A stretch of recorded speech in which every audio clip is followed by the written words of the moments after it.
world is becoming more limitless, and global competition is becoming more accessible. But that doesn't mean compromising our essence and abandoning our cherished values. Instead, it's an opportunity to showcase the greatness of our diversity to the world. Globalization demands that we stay abreast of the latest scientific developments to meet the needs of our time and serve humanity.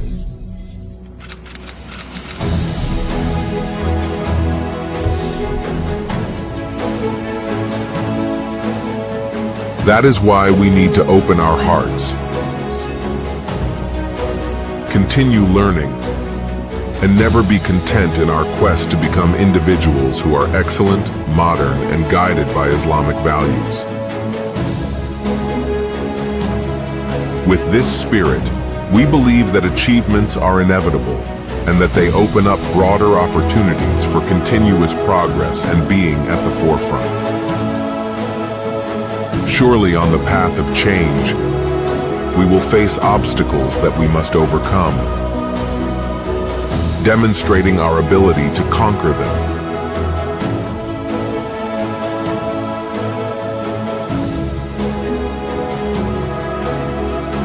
Health, environment, economic development, and other areas in need of improvement. To what extent can we stride forward and contribute to supporting our nation?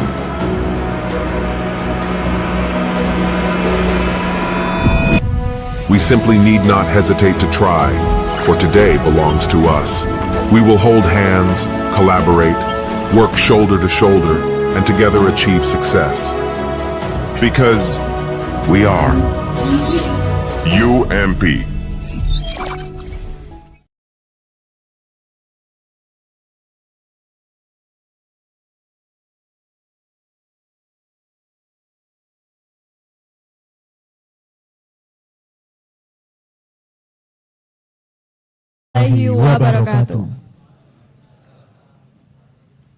Good morning, ladies and gentlemen. My name is Ditya Usmi Safira, and my name is Dimas Nusardi Putra. It's wonderful and precious chance for us to be your master of ceremony in this beautiful day on Wednesday, 2 August 2023, in our big event, the 4th International Conference on Engineering and Applied Science 2023, Sustainable Technology on Engineering and Applied Science, proudly present by Faculty of Engineering and Science, Universitas Muhammadiyah Purwokerto. First of all, let's say to Allah Subhanahu wa Ta'ala, who has been giving us guidance, happiness, healthy, and mercy, so we can attend and participate in this event without any obstacles. Secondly, may peace be upon Prophet Muhammad Sallallahu Alaihi Wasallam, who has guided us from the darkness to the lightness, from Jahilah into Islamiyah era. In this beautiful moment, I would like to say thank you and welcome to respectable Rector of Universitas Muhammadiyah Purwokerto, Associate Professor Jebul Suroso. Respectable Director of Politeknik Keselamatan Transportasi Jalan, Imade Suartika, ATD Master of Engineering Science. Honorable Dean of Engineering and Science Faculty, Universitas Muhammadiyah Purwokerto, Insinyur Teguh Marhendi, MT ASEAN Engineering ACPE IPM. Honorable Chairman of International Conference on Engineering and Applied Science, Dr. Juanita. Honorable invited guests and committee of the Inceas 2023. And say thank you for the keynote speaker in this event, respectable Dr. Sheikh Muhammad from University of Technology Brunei Darussalam. Respectable Dr. Siti Nurul Mahfuza Muhammad from University of Technical Malaysia Melaka, Malaysia. Respectable Mr. Alwani Ahmad, PhD from University of Muhammadiyah Purwokerto from Indonesia. Respectable Professor Song Chol Kim from Yeongnam University, Gyeongsan, Korea. Respectable Professor Dr. Danang Parikesit from University of Gajah Mada, Indonesia. On behalf of the organizer, we would like to extend our warm welcome and express our gratitude for participating in the 4th International Conference on Engineering and Applied Science 2023.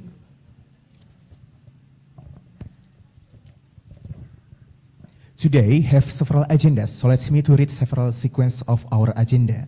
The first agenda is evening. The second is reciting Holy Al-Quran. The third is singing the national anthem of Indonesia Raya and Mars Muhammadiyah. The fourth is welcoming speech from the Inceas chairman. The fifth is welcoming speech from the Director of Politeknik Keselamatan Transportasi Jalan. The sixth is opening remark by Rector of Universitas Muhammadiyah Purwakarta. The seventh is art performance by Sentaka Mudia. And the last is closing. Ladies and gentlemen, now we start the first agenda by reciting Basmalah together. Bismillahirrahmanirrahim.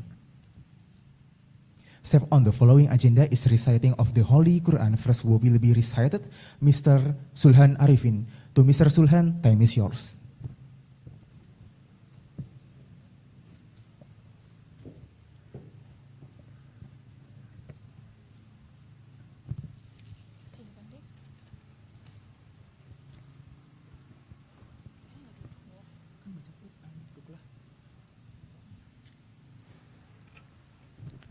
Bismillahirrahmanirrahim. Assalamualaikum warahmatullahi wabarakatuh.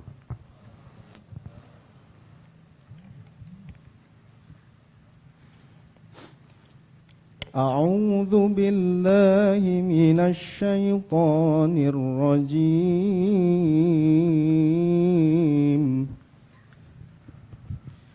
Bismillahirrahmanirrahim.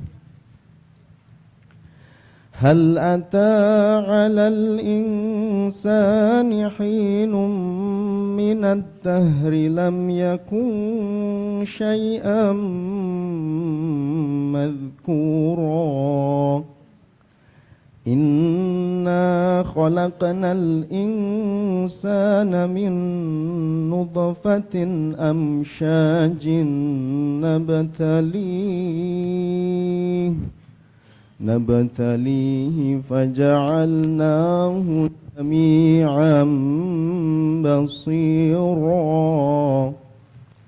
Inna hadainahu sabila imma syakiran wa imma kafura.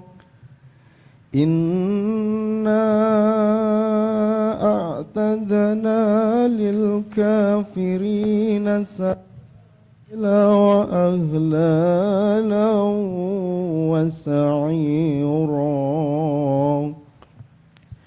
Innal abrara yashrabuna min ka'sin kana mizajuha kafura. Aynan yashrabu biha ibadullahi yufajjirunaha tafjira. يوفون بالنذر ويخافون يوما كان شره مستطيرا. ويطعمون الطعام على حبه مسكينا ويتيما وأسيرا. إنما نطعمكم لوجه الله لا نريد منكم جزاء ولا شكورا. إنا نخاف ربنا يوما عبوسا قمطريرا. وقاهم الله شر ذلك اليوم ولقاهم نضرة وسرورا. وجزاهم بما صبروا جنة وحريرا. متكئين فيها على الأرائك لا يرون فيها شمسا ولا زمهريرا اللهم ارحمنا القرآن wassalamualaikum warahmatullahi wabarakatuh.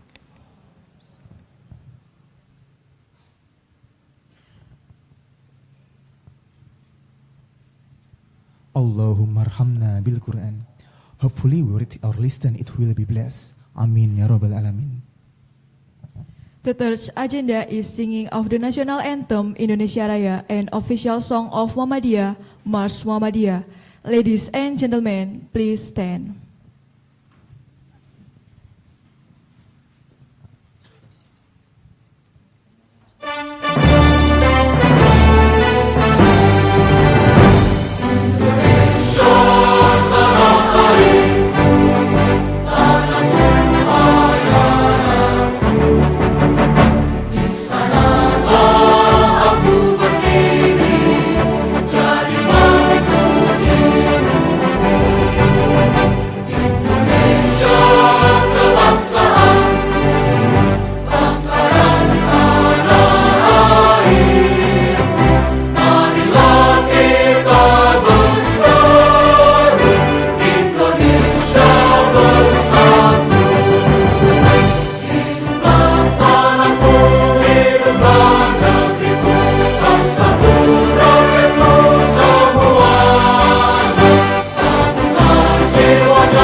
Nasta'in wa ala umrud dunya wa din wassalatu wassalamu ala asrofil anbiya wal mursalin wa ala alihi wa ashabi ajmain amma ba'd.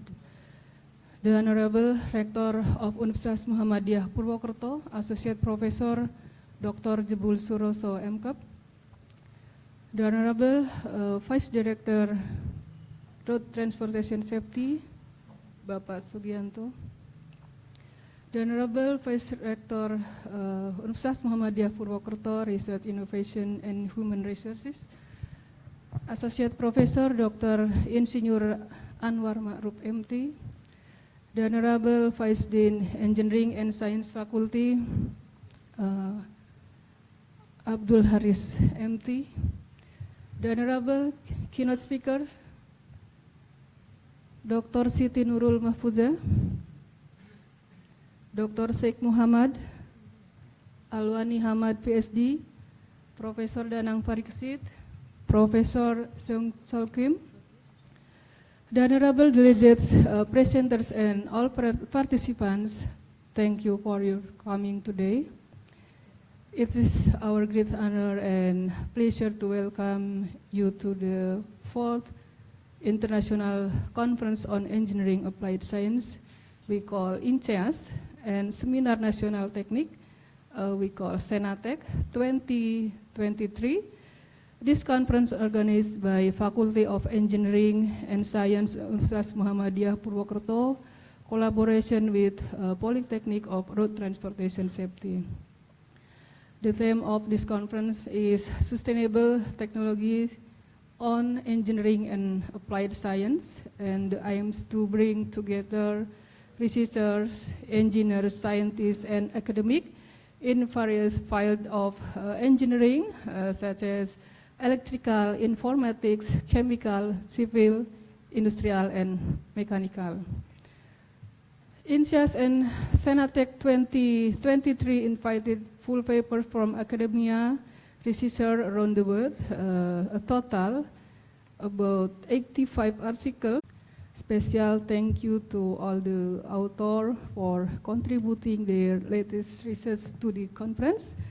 And this conference program is highlighted by 5 invited keynote speakers.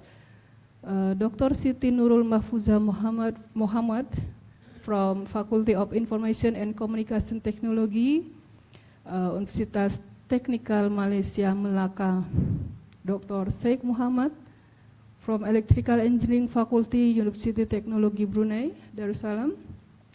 Alwani Hamad PhD from Chemical Engineering, Faculty of Engineering and Science Universitas Muhammadiyah Purwokerto. Thank you for your willingness and attendance at this conference.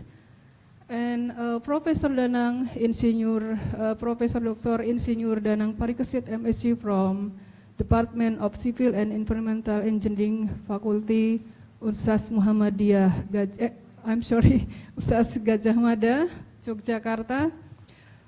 Professor Sol Cheng Kim from Department of Nano, Medical and Polymer Materials, Yungnam University, South Korea. We apologize that the 2 keynote speakers who have agreed to attend cannot present this conference. Professor Danang Parikesit present the G20 event in India on the same date, while Prof. Kim is in treatment. For the Kim, we pray that he will be healthy soon. And Alhamdulillah, even with various consideration, the 2 keynote speakers are willing to share knowledge through different methods or online meetings. Thank you to all the incredible keynote speakers. And the last, we strongly believe that the conference will provide you with a memorable experience, and we hope all of you have a good time. Thank you. Assalamualaikum warahmatullahi wabarakatuh.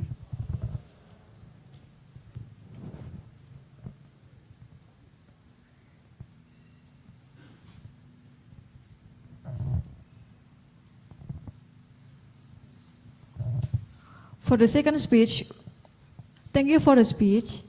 For the second speech, we would like to invite the Director of Polytechnic Keselamatan Transportasi Jalan, Please welcome Mr. Imade Swartika, ATD, Master of Engineering and Science. Honorable Rector of the University of Muhammadiyah Purwokerto, Associate Professor Dr. Jebol Suroso, SKP, NS, MCAP, distinguished all speakers of the International Conference on Engineering and Applied Science. I recognize here Professor Dr. Insinyur Danang Parikesit, MSc, from University of Gajah Mada, Professor Seong Chol Kim from Yongnam University, Gyeongsam, South Korea, Dr. Siti Nurul Mahfuzah Muhammad from University Technical Malaysia Melaka, Malaysia, Dr. Sheikh Muhammad S. from University Teknologi Brunei, Brunei Darussalam, Alwani Hamad, ST MSc PhD from University Muhammadiyah Purwokerto. Distinguished guests, all participants, Assalamualaikum warahmatullahi wabarakatuh. Salam, Om Swastiastu. The very best greeting to all of you. To begin with, let us thanks to Allah Subhanahu wa Ta'ala for His blessing. So today we are allowed to be here to attend the 4th Inceas 2023, the International Conference on Engineering and Applied Science. With today we have the theme Sustainable Technology on Engineering and Applied Sciences. This event, which is held today by the Faculty of Engineering and Science, the University of Muhammadiyah Purwokerto, in a great collaboration with the Polytechnic of Road Transportation Safety, the city of Tegal. We proudly announce to you that Polytechnic of Road Transportation Safety is one of the vocational university under the Ministry of Transportation of the Republic of Indonesia. Distinguished guests, esteemed colleagues and fellows, ladies and gentlemen, I would like to welcome to all of you to this momentous occasion as we gather here today to explore and celebrate the field of sustainable technology in the realm of engineering and applied sciences. It is with a great pleasure and pride that we come together to discuss the critical intersection of innovation, sustainability, and progress that will undoubtedly shape our future. In recent years, the world has faced unprecedented challenges brought about by climate change, resource losses, and environmental degradation.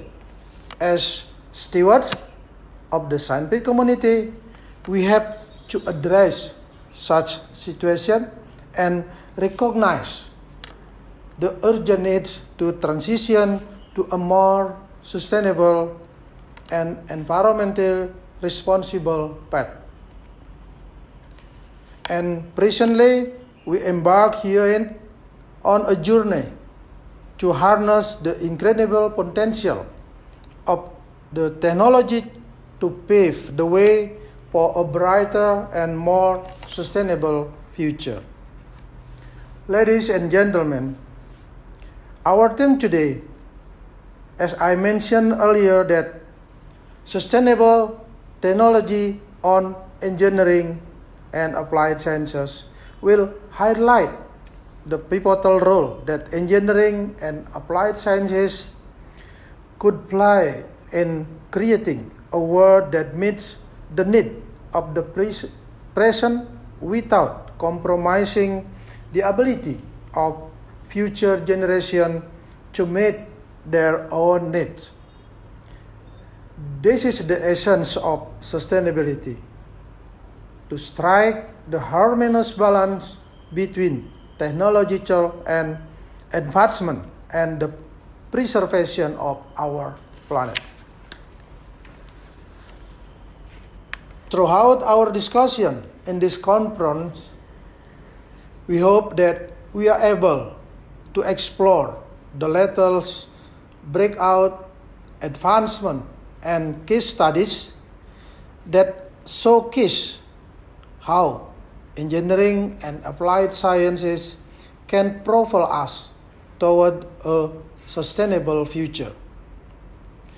We will delve into the transformative potential of green infrastructure, circular economy principle, smart technologies, and sustainable manufacturing practices.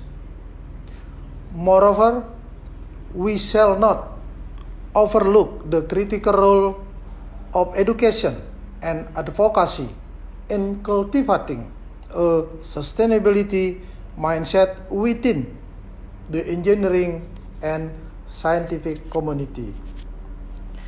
Distinguished guests, ladies and gentlemen, as we engage in insightful discussion, let us remember that the pursuit of sustainable technologies goes beyond academic interest.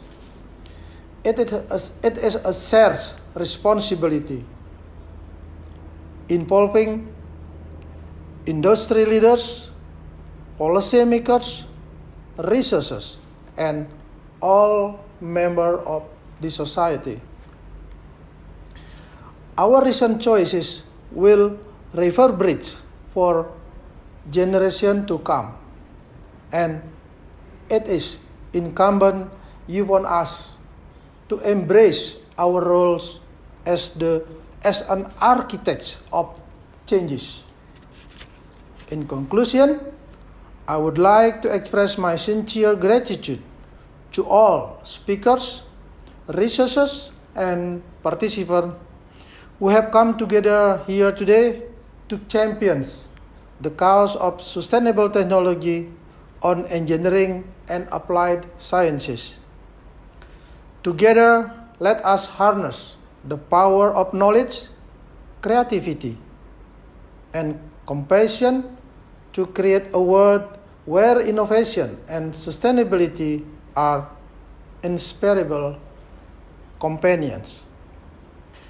My sincere thanks also I convey to my colleagues, organizing committee, who makes this event happening. Thank you very much. Let's begin this exciting journey, the fourth Inceas 2023, the International Conference on Engineering and Applied Science.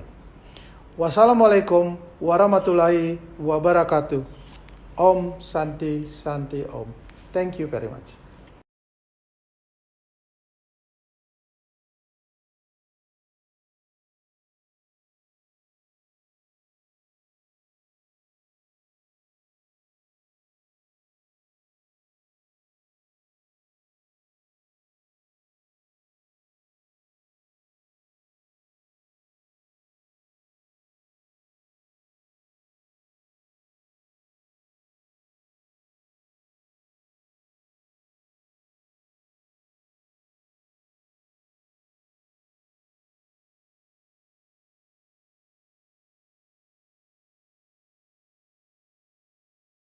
Alamin, salatu wassalamu ala nabiyyina Muhammadin wa ala alihi wa sahbihi ajma'in, amma ba'du.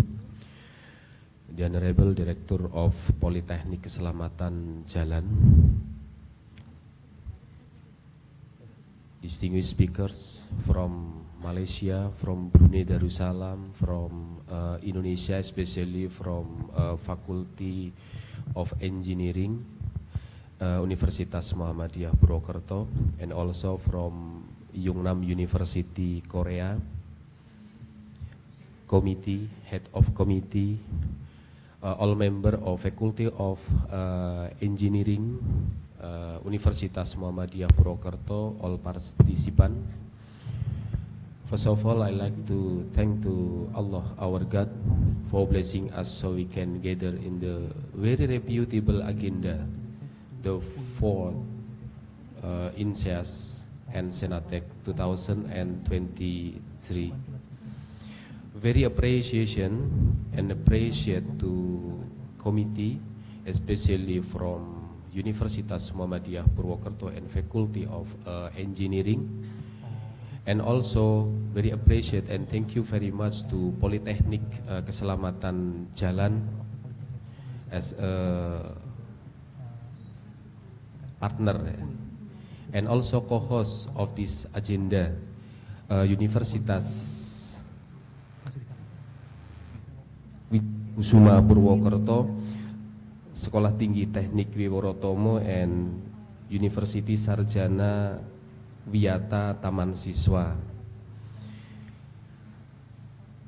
I think this is agenda is very reputable agenda in academic, and the theme of sustainable technology is very in line in era of industry, global industry, and very in line with our vision. Universitas Muhammadiyah Purwokerto is excellent, modern, and Islamic, and to be world-class university research in 2023. So this is agenda, very good conditions, and I think we can get minimum 3 beneficial value from this agenda. The first is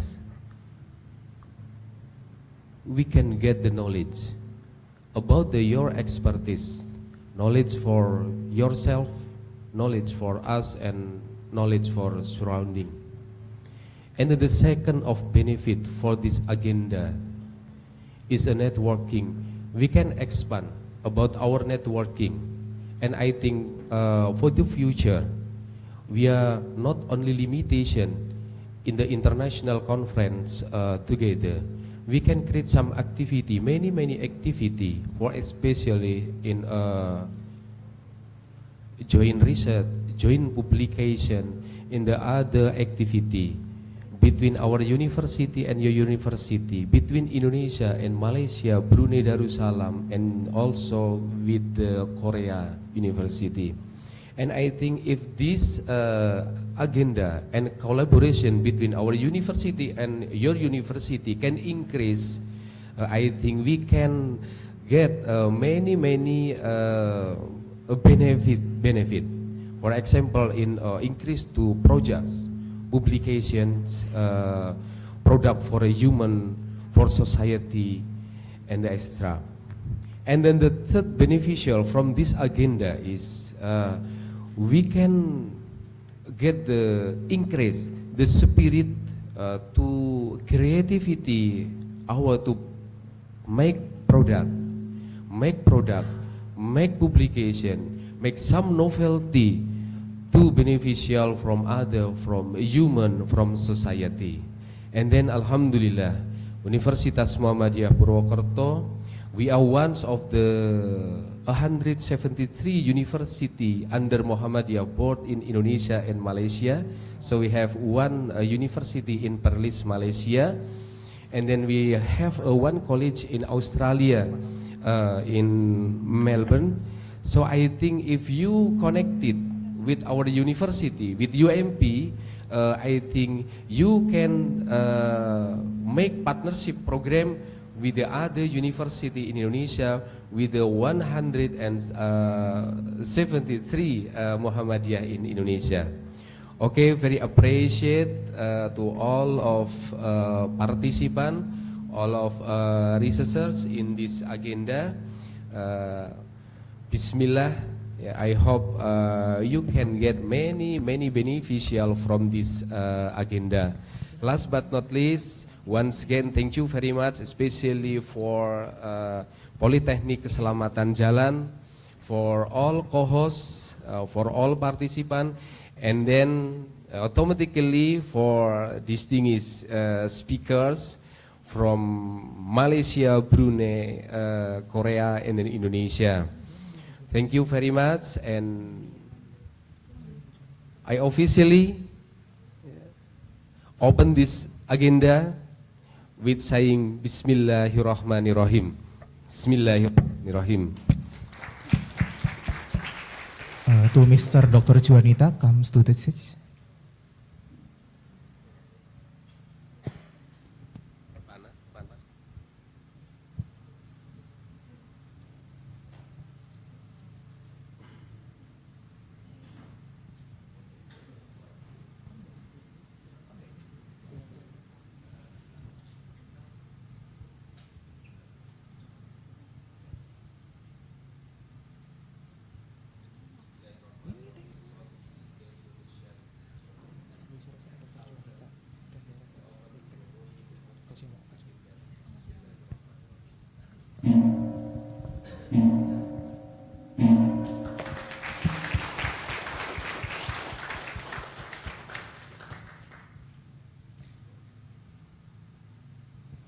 Thank you to Mr. Jebul Suroso, Director of Politeknik Keselamatan Transportasi Jalan, and Ms. Dr. Juanita for the enlightening speech on and for the officially opening of the seminar. Thank you.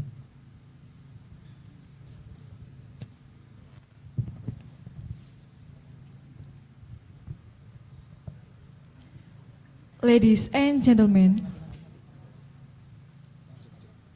we are step on the fifth agenda, art performing that presented by the Student Activity Unit from Universitas Muhammadiyah Yogyakarta, Sentaka Mudia.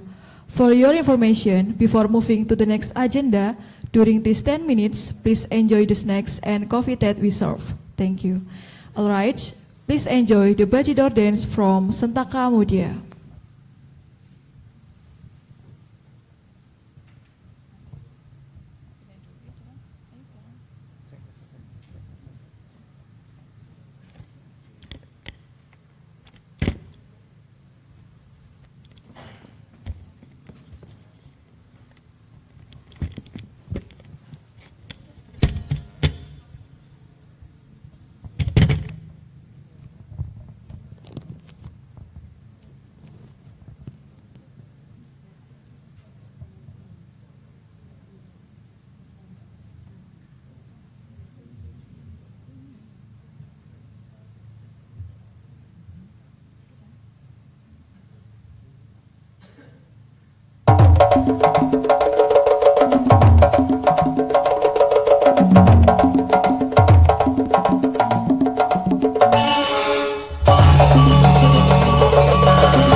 Thank you to Sendaka Mudia who has presented the beautiful dance. The next agenda, we will take a picture together for documentation. Ladies and gentlemen, please rise.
Ladies and gentlemen, we are reached the end of the agenda. Let us close the opening ceremony of the Inceas 2023 by reciting Hamdalah together.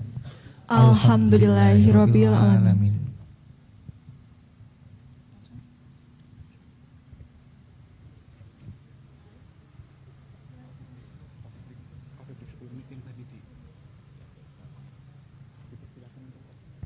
To the all of the audience,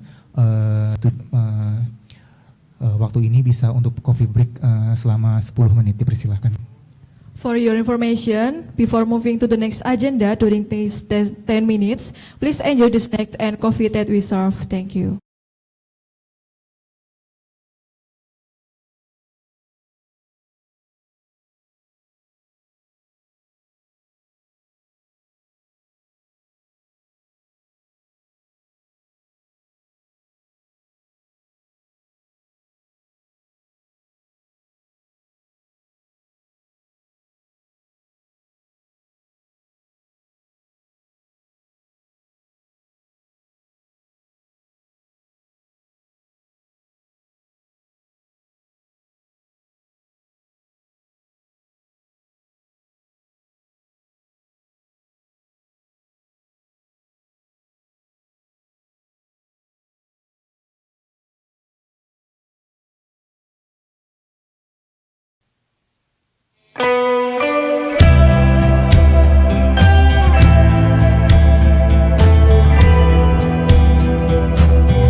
banyak orang melepas penatnya keluar kota. Tapi kali ini cukup di kampus tercinta. Karena UMP adalah kampus wisata. Membuahkan sarjana berbudi. Tidak hanya para sivitas akademika, seluruh masyarakat pun turut bersuka cita. Dengan kampus satria beriman, membuahkan sarjana berbudi, beramal. Dear UMP, I'm so proud to be here. Let's make history together and fly higher.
plenary session Inceas 2023. Before we start this session, we would like to introduce our first esteemed moderator, Mrs. Dr. Hindayati Mustafida, MSc Associate Professor of Informatics Engineering, Universitas Muhammadiyah Purwokerto. For your information, she is a lecturer in Informatics Engineering, Universitas Muhammadiyah Purwokerto. She pursued her final education at Universitas Gadjah Mada. Ms. Vida will facilitate and guide the presentation and discuss with Dr. Sheikh Muhammad from University Technology Brunei and Dr. Siti Nurul Mahfuzah Muhammad from University Technical Malaysia, Malacca. Please join me to welcome Ms. Dr. Hindayati Mustafida.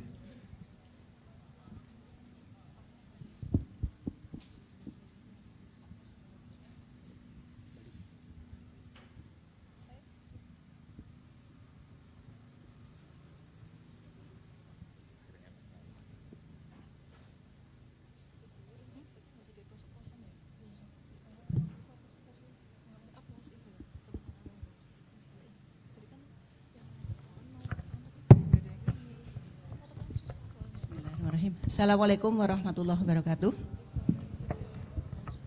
Good morning, ladies and gentlemen. My name is Hindayati Mustafida. I am honored as a moderator for the plenary session day on the 4th International Conference on Engineering and Applied Science in Inceas 2023.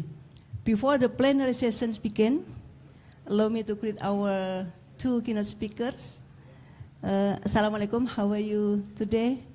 Mr. Dr. Sheikh Muhammad and Dr. Siti Nurul Mahfuzah Muhammad. Please come in.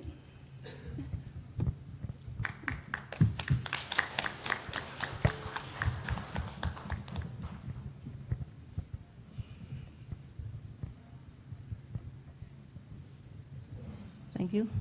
I hope you are always the protection and guidance of Allah. Amin. In the plenary session, I will be a moderator for two keynote speakers, namely Dr. Sheikh Muhammad S. from University Technology Brunei, with the topic in the field of electrical engineering, all right? And Dr. Siti Nurul Mahfuzah Muhammad from University Technical Malaysia, Malacca, UTM.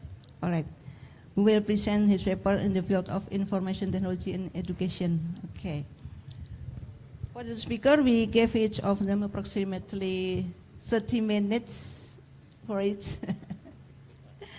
And then continue by question and answer from the participants for approximately 20 minutes for all. Okay.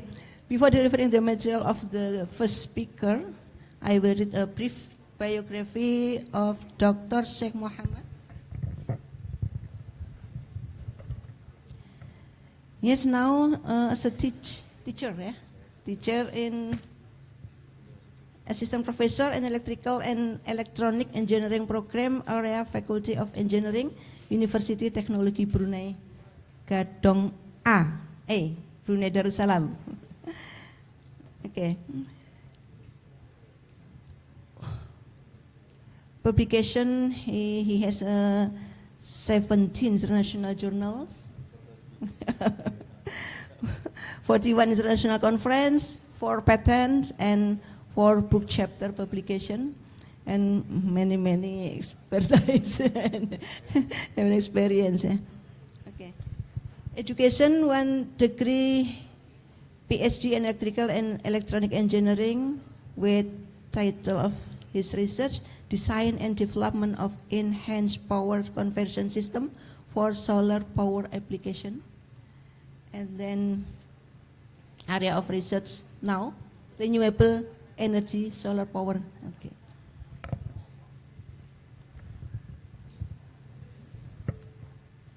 The second for biography of Dr. Siti Nurul Mahfuzah Muhammad. Current position is senior lecturer for Faculty of Information and Communication Technology, FTMK UTM. Yes. And member Pervasive Computing and Educational Technology, Center of Advanced Computing Technology. Many many papers here. Okay, maybe to watch this time, we invite Dr. Sheikh Mohammed for present your material. Welcome, please.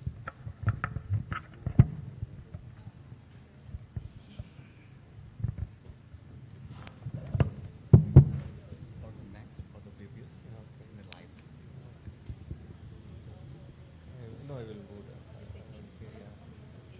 I will stand here.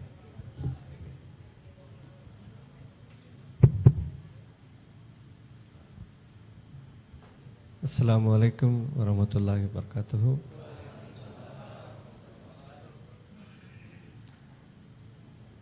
May Allah bless everyone with good health and happiness and make this event a great success.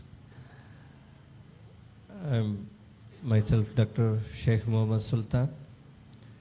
I would like to start this session with delivering my thank you note to the organizers and the university for bringing me in here today for this wonderful session. And our moderator mentioned that we have 30 minutes session and 20 minutes Q&A. While we were sitting here, me and Dr. Mahfouza were discussing about it. When we get the mic, we don't give it to others, you know. We try to stretch as much as possible to speak because 30 minutes for a teacher is too less to speak something about the engineering and technology. However, because I edited my slides thrice to limit the number of slides to deliver something, but I still believe that it's going to be something more than 30 minutes. Maybe I will skip few more slides during my presentation to keep myself within the time given to me, inshallah. So the theme of this conference is sustainable technology on engineering and applied sciences. And I am also going to talk something which is related to sustainable development associated with electrical engineering. Since we have guests and faculty, researchers and scientists from different fields of engineering here, my presentation is something very general which gives an insight to the sustainable development or sustainable future focusing electrical engineering. So my topic is smart grid and electric vehicles for a sustainable future. A brief introduction about myself. She already has given. I have been in the field of teaching for more than 16 years now, and my field of expertise mainly focusing presently on the smart grid, electric vehicles and low voltage DC power system. Those are the researches I am working on at the moment.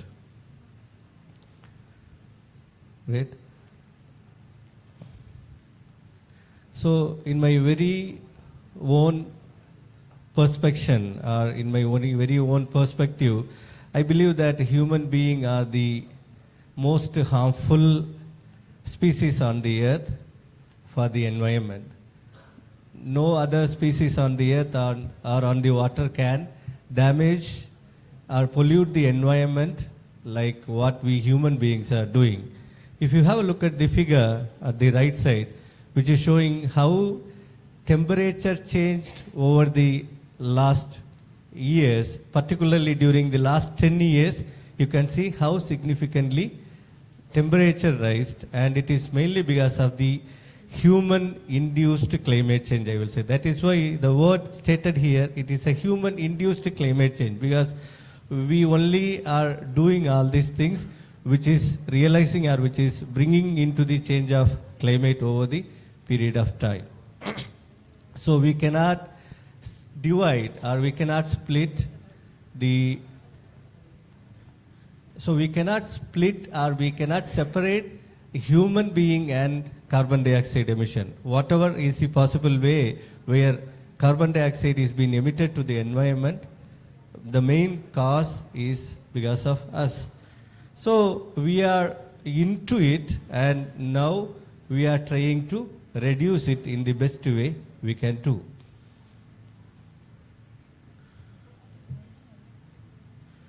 These are some numbers which are giving you an insight of what is happening globally and how much is emitted. The 4 key sectors which are the main cause for the carbon dioxide emission are power, industry, transport and building.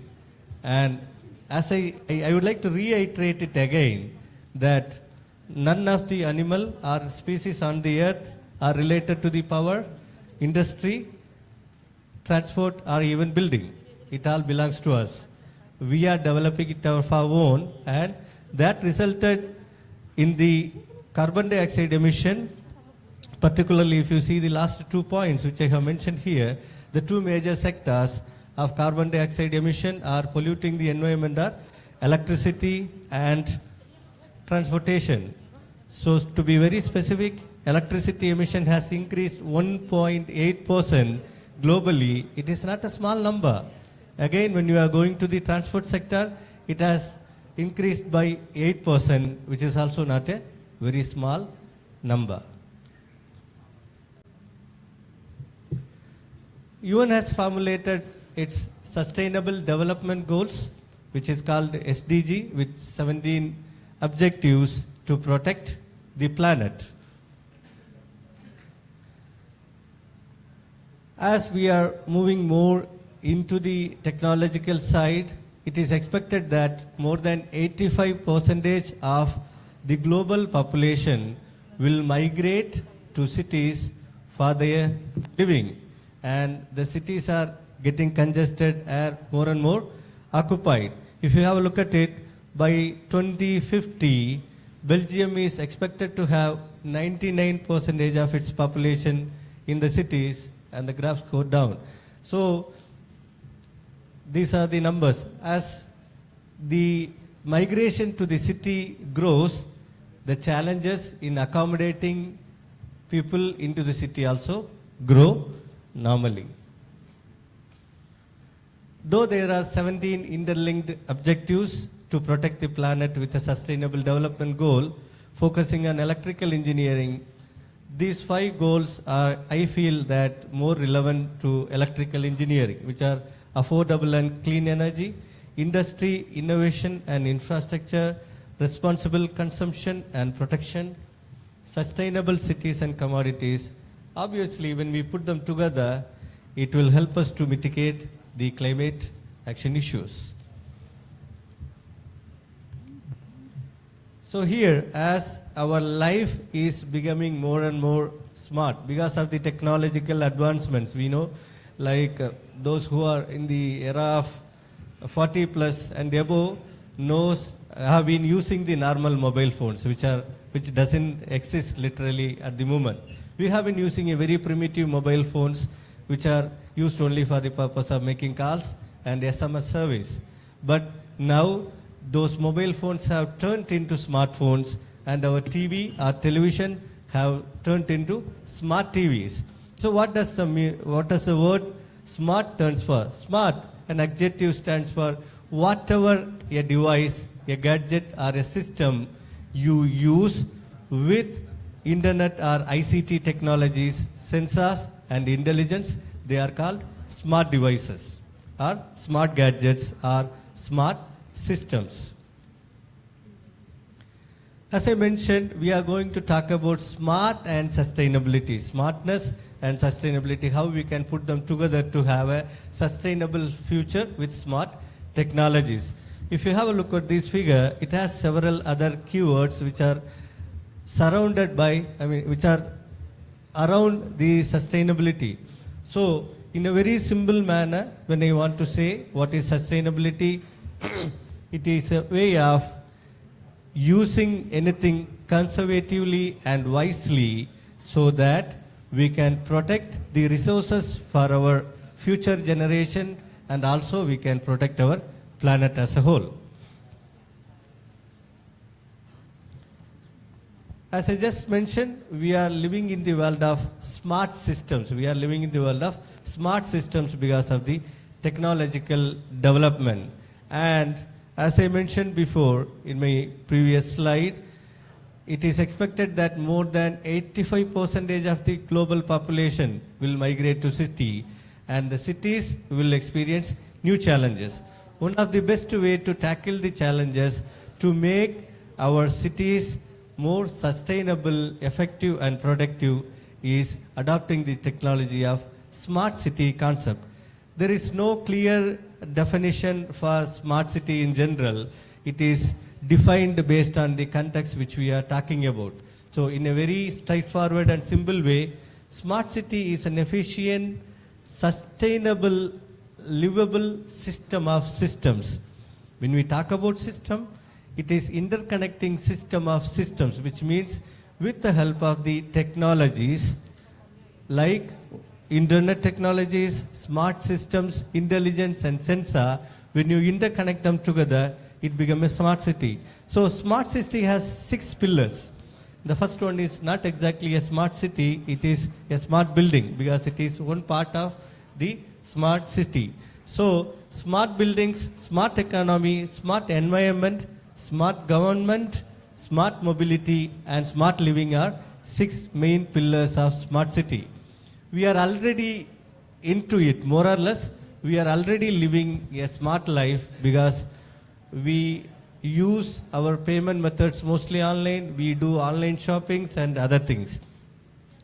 And when we are coming to the smart economy or smart environment, our government systems are already into smart governance. Most of the government systems are already converted into a smart system, so it is going into smart governance.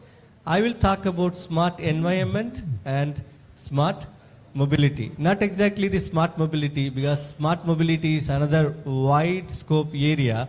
I will focus only on electric vehicles and also how we can achieve this smart environment. So whenever we talk about anything smart, even our mobile phone, whenever you use the term smart, there is a data exchange, right? Every smart system works with lot of data, whether the data is gathered from us or data is provided by us.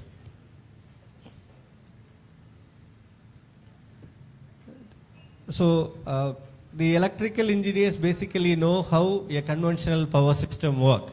Just to give an overview of a conventional power system, it has 3 stages from the production to the end customer. We have generation, then the generated power is transmitted with the help of transformers to the transmission substation. Then the last stage is distribution. So it is generation, transmission and distribution. From the distribution part, it is going to the local transformer. At every street, you can find one transformer that is supplying your home. Then it is going to your house or industry. So it goes through all these stages from transmission, generation, transmission and finally distribution to reach. If you have a look at the process, the whole process is one way. From the generation to the end customer, it is a centralized one-way communication. You generate power, transmit power and distribute power. No other player take a role in this except the service provider. The electricity utility provider only play a role in distributing the energy, and you will pay the bill whenever the tariff is tariffed.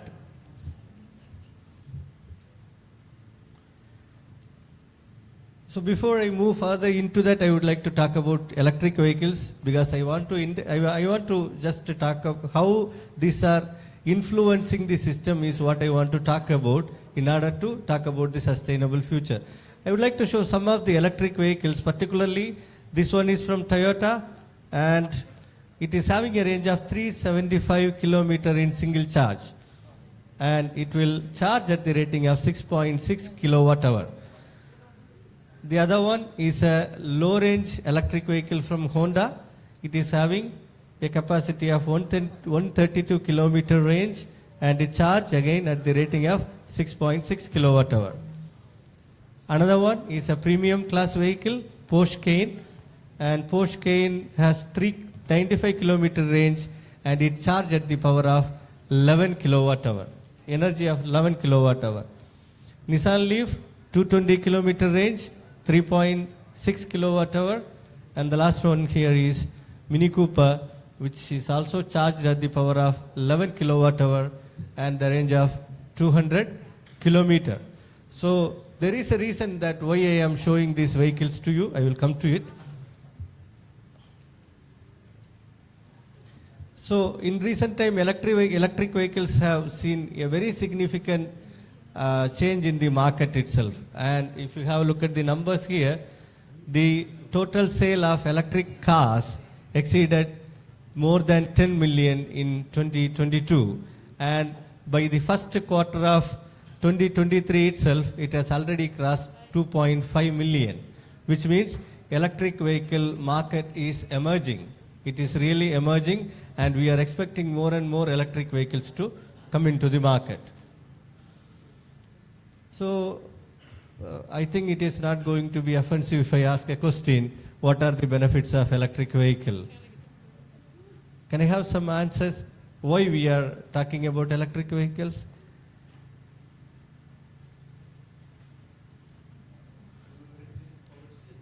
To reduce pollution, exactly. Then, yeah, so I got the answer for what I was expecting as a first answer, so I will proceed. So we say that electric vehicles are mainly adapted to reduce pollution. We consider that electric vehicles are emission free. Electric vehicles don't emit carbon dioxide, right?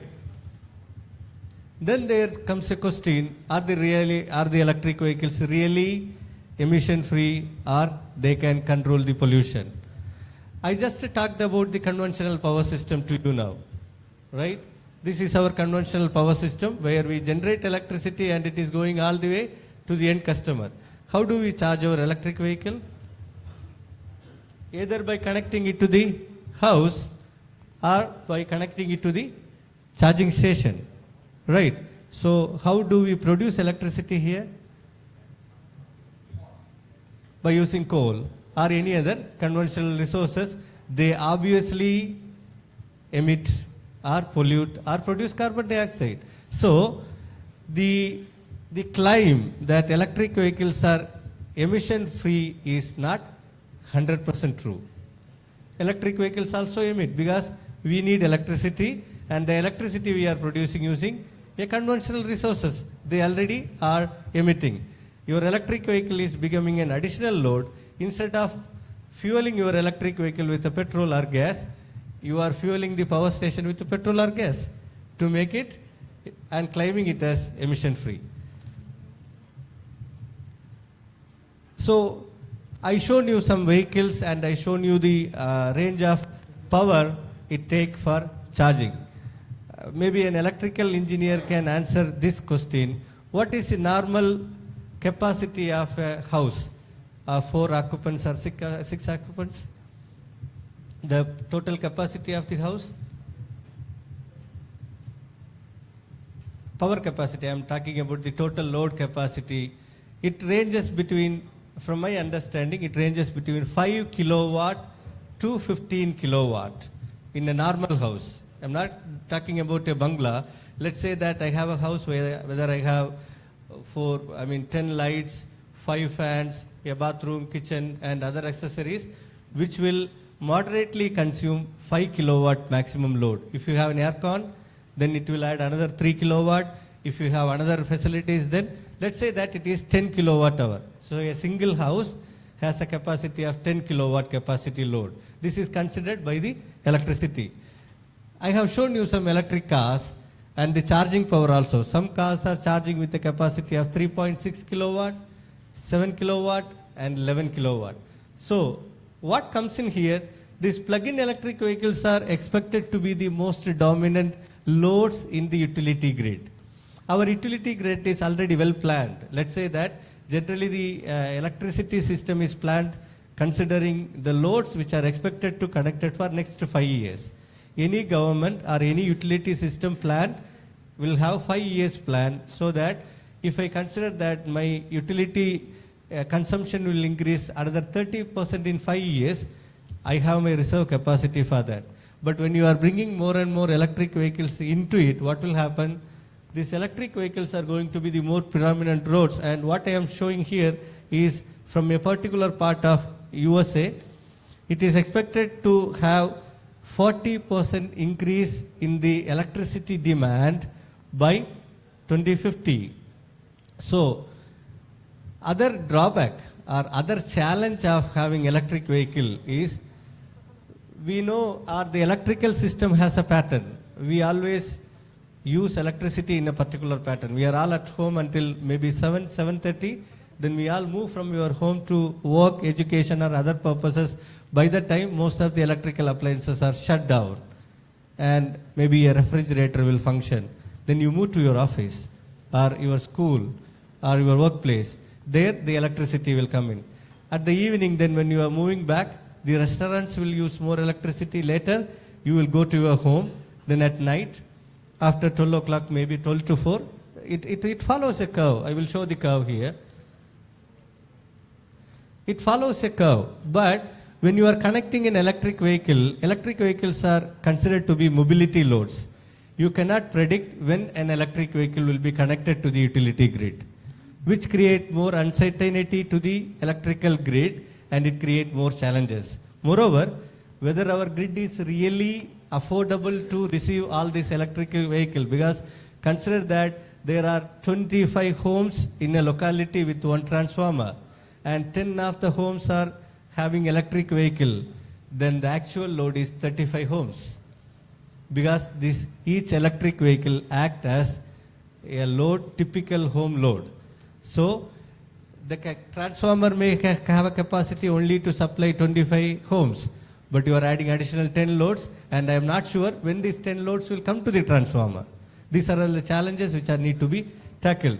So the electrical system may be severely affected by the interconnection of unpredictable electrical loads. So here comes the solution, because we have solutions for everything, right? Or we will find solutions for everything. If you want to, this is a typical way how we are charging the electric vehicle.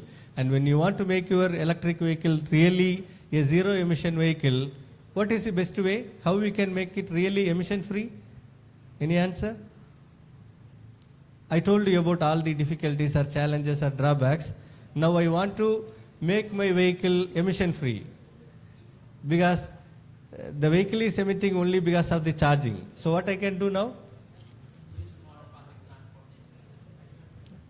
You don't want to use electric vehicle anymore. I want to use electric vehicle, but I want to make it sustainable or emission free. So we adapt to the renewable energy technology integrated charging stations, so that, I want to make electric vehicle emission free. The only possible way to make it 100% emission free is adopting renewable energy solutions for charging. You build a solar powered charging station and you connect your vehicle there. So you are sorting out the problem. Again, when we are building this,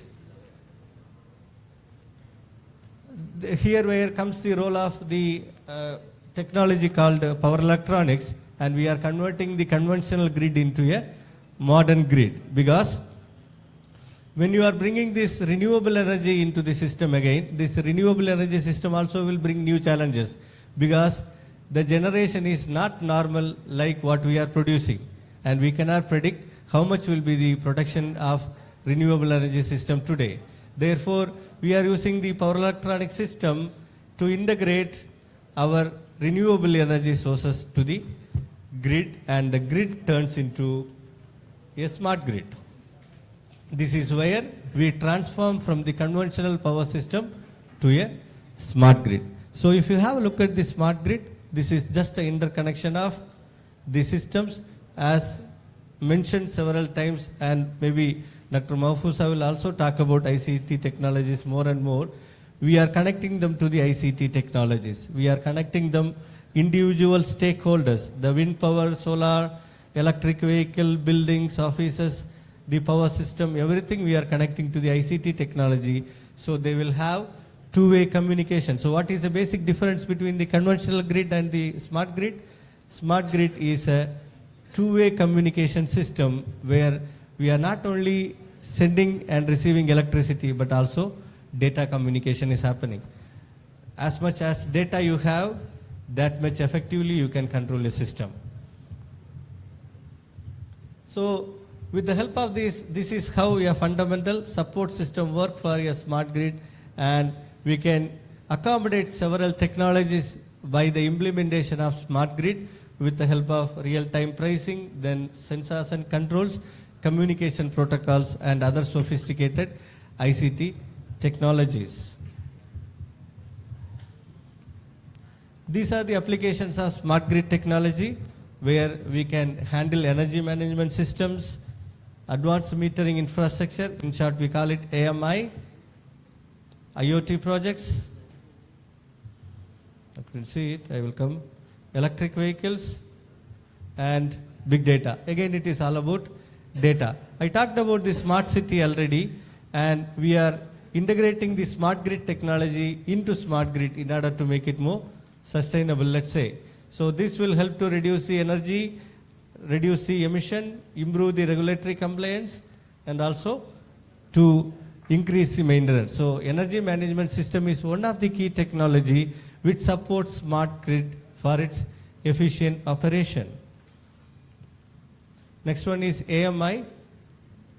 AMI will allow, let's say that you have one solar PV system at your home, you are producing the energy but you are not using it.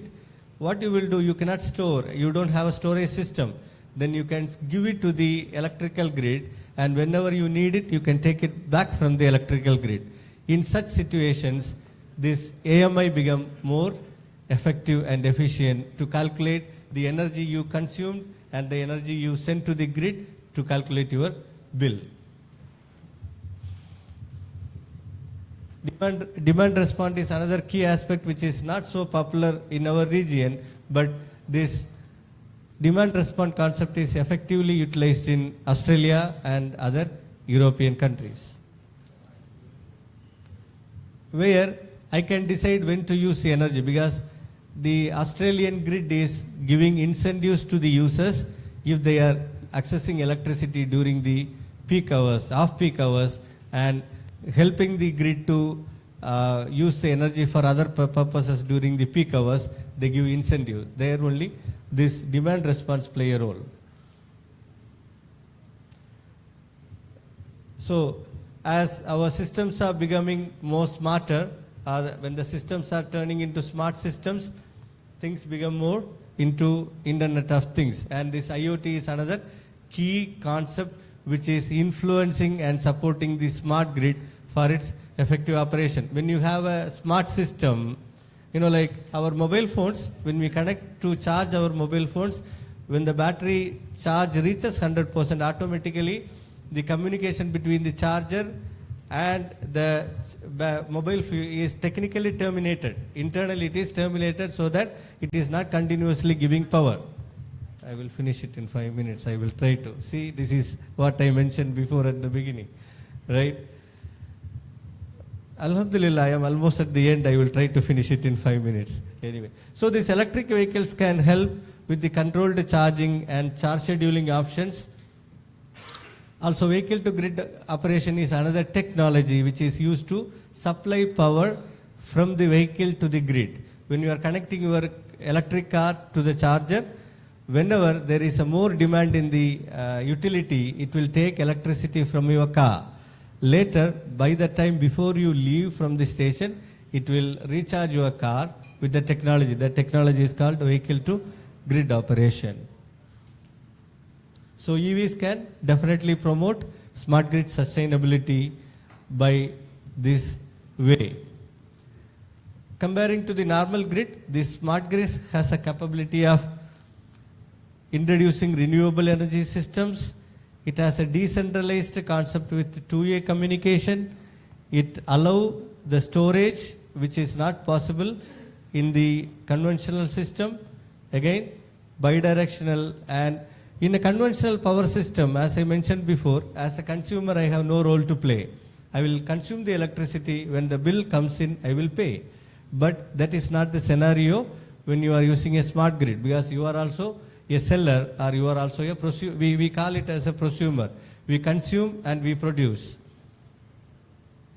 So with this, with the development of the smart technologies and smart systems, we can convert our one-way communicated conventional power system into a two-way communication system which allow renewable energy integration, two-way power flow, energy management and AMI, which integrate the electric vehicle and renewable energy systems and obviously will lead towards a sustainable future. With that, I am done with my presentation. I believe that I managed my time. This is one of the conference which we have in October at University Technology Brunei, which comprises of 5 different conferences from different schools. And this one particular conference is focusing on engineering and technology. We accept papers for electrical, civil, chemical, and mechanical engineering streams.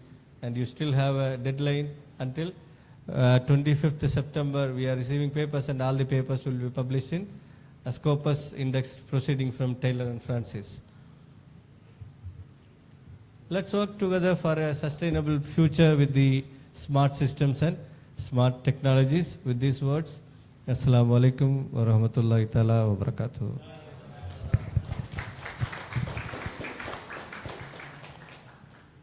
Thank you for your impactful presentation, Dr. Sheikh. Thank you. The next presenter is Dr. Mahfuza. Please, this time is yours.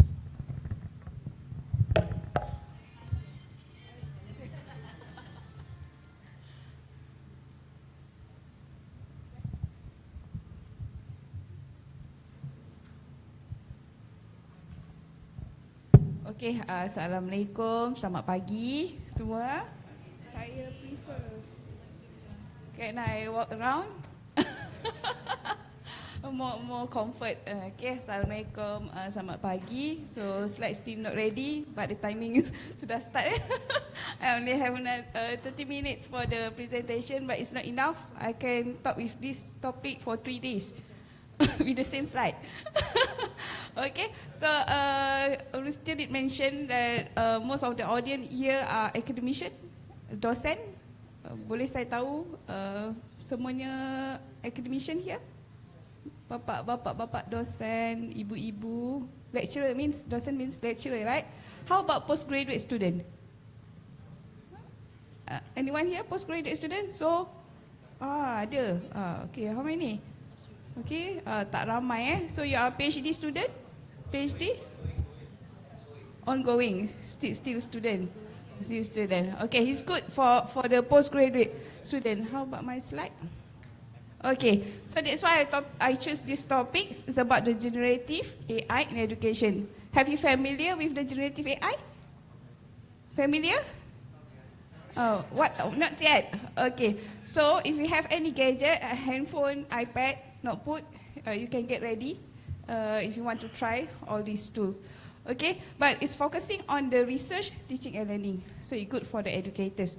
Alright, so I'm Mahfuza Muhammad, senior lecturer from Faculty Information, Communication and Technology, Informatik di Indonesia.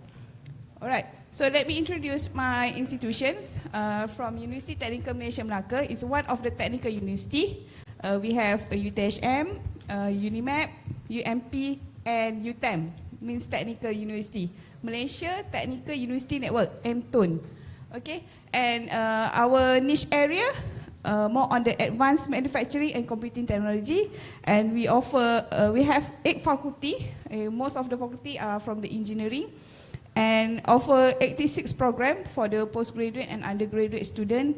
And we have around 2,000 plus staff, 800 plus for the academician and 1,000 plus for the administrative. And most of the staff for academician are PhD holder. Okay, just a general information. It's about me. Okay, you can scan the QR code for more details, about my publication, about my activities and so on. If you want to continue your PhD student, maybe you can email to me. All right. Okay, my expertise is more on the creative contents, okay, on the interactive media.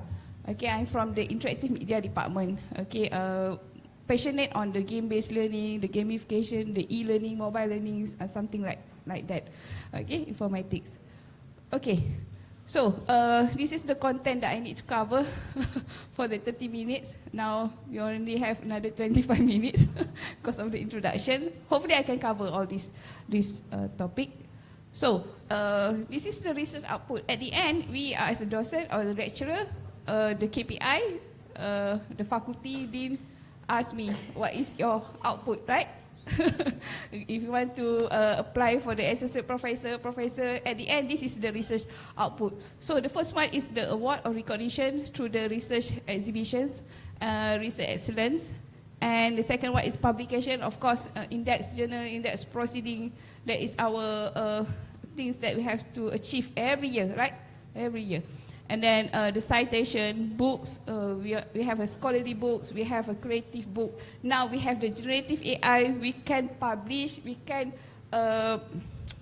create the outline, the content within less than 1 hour maybe.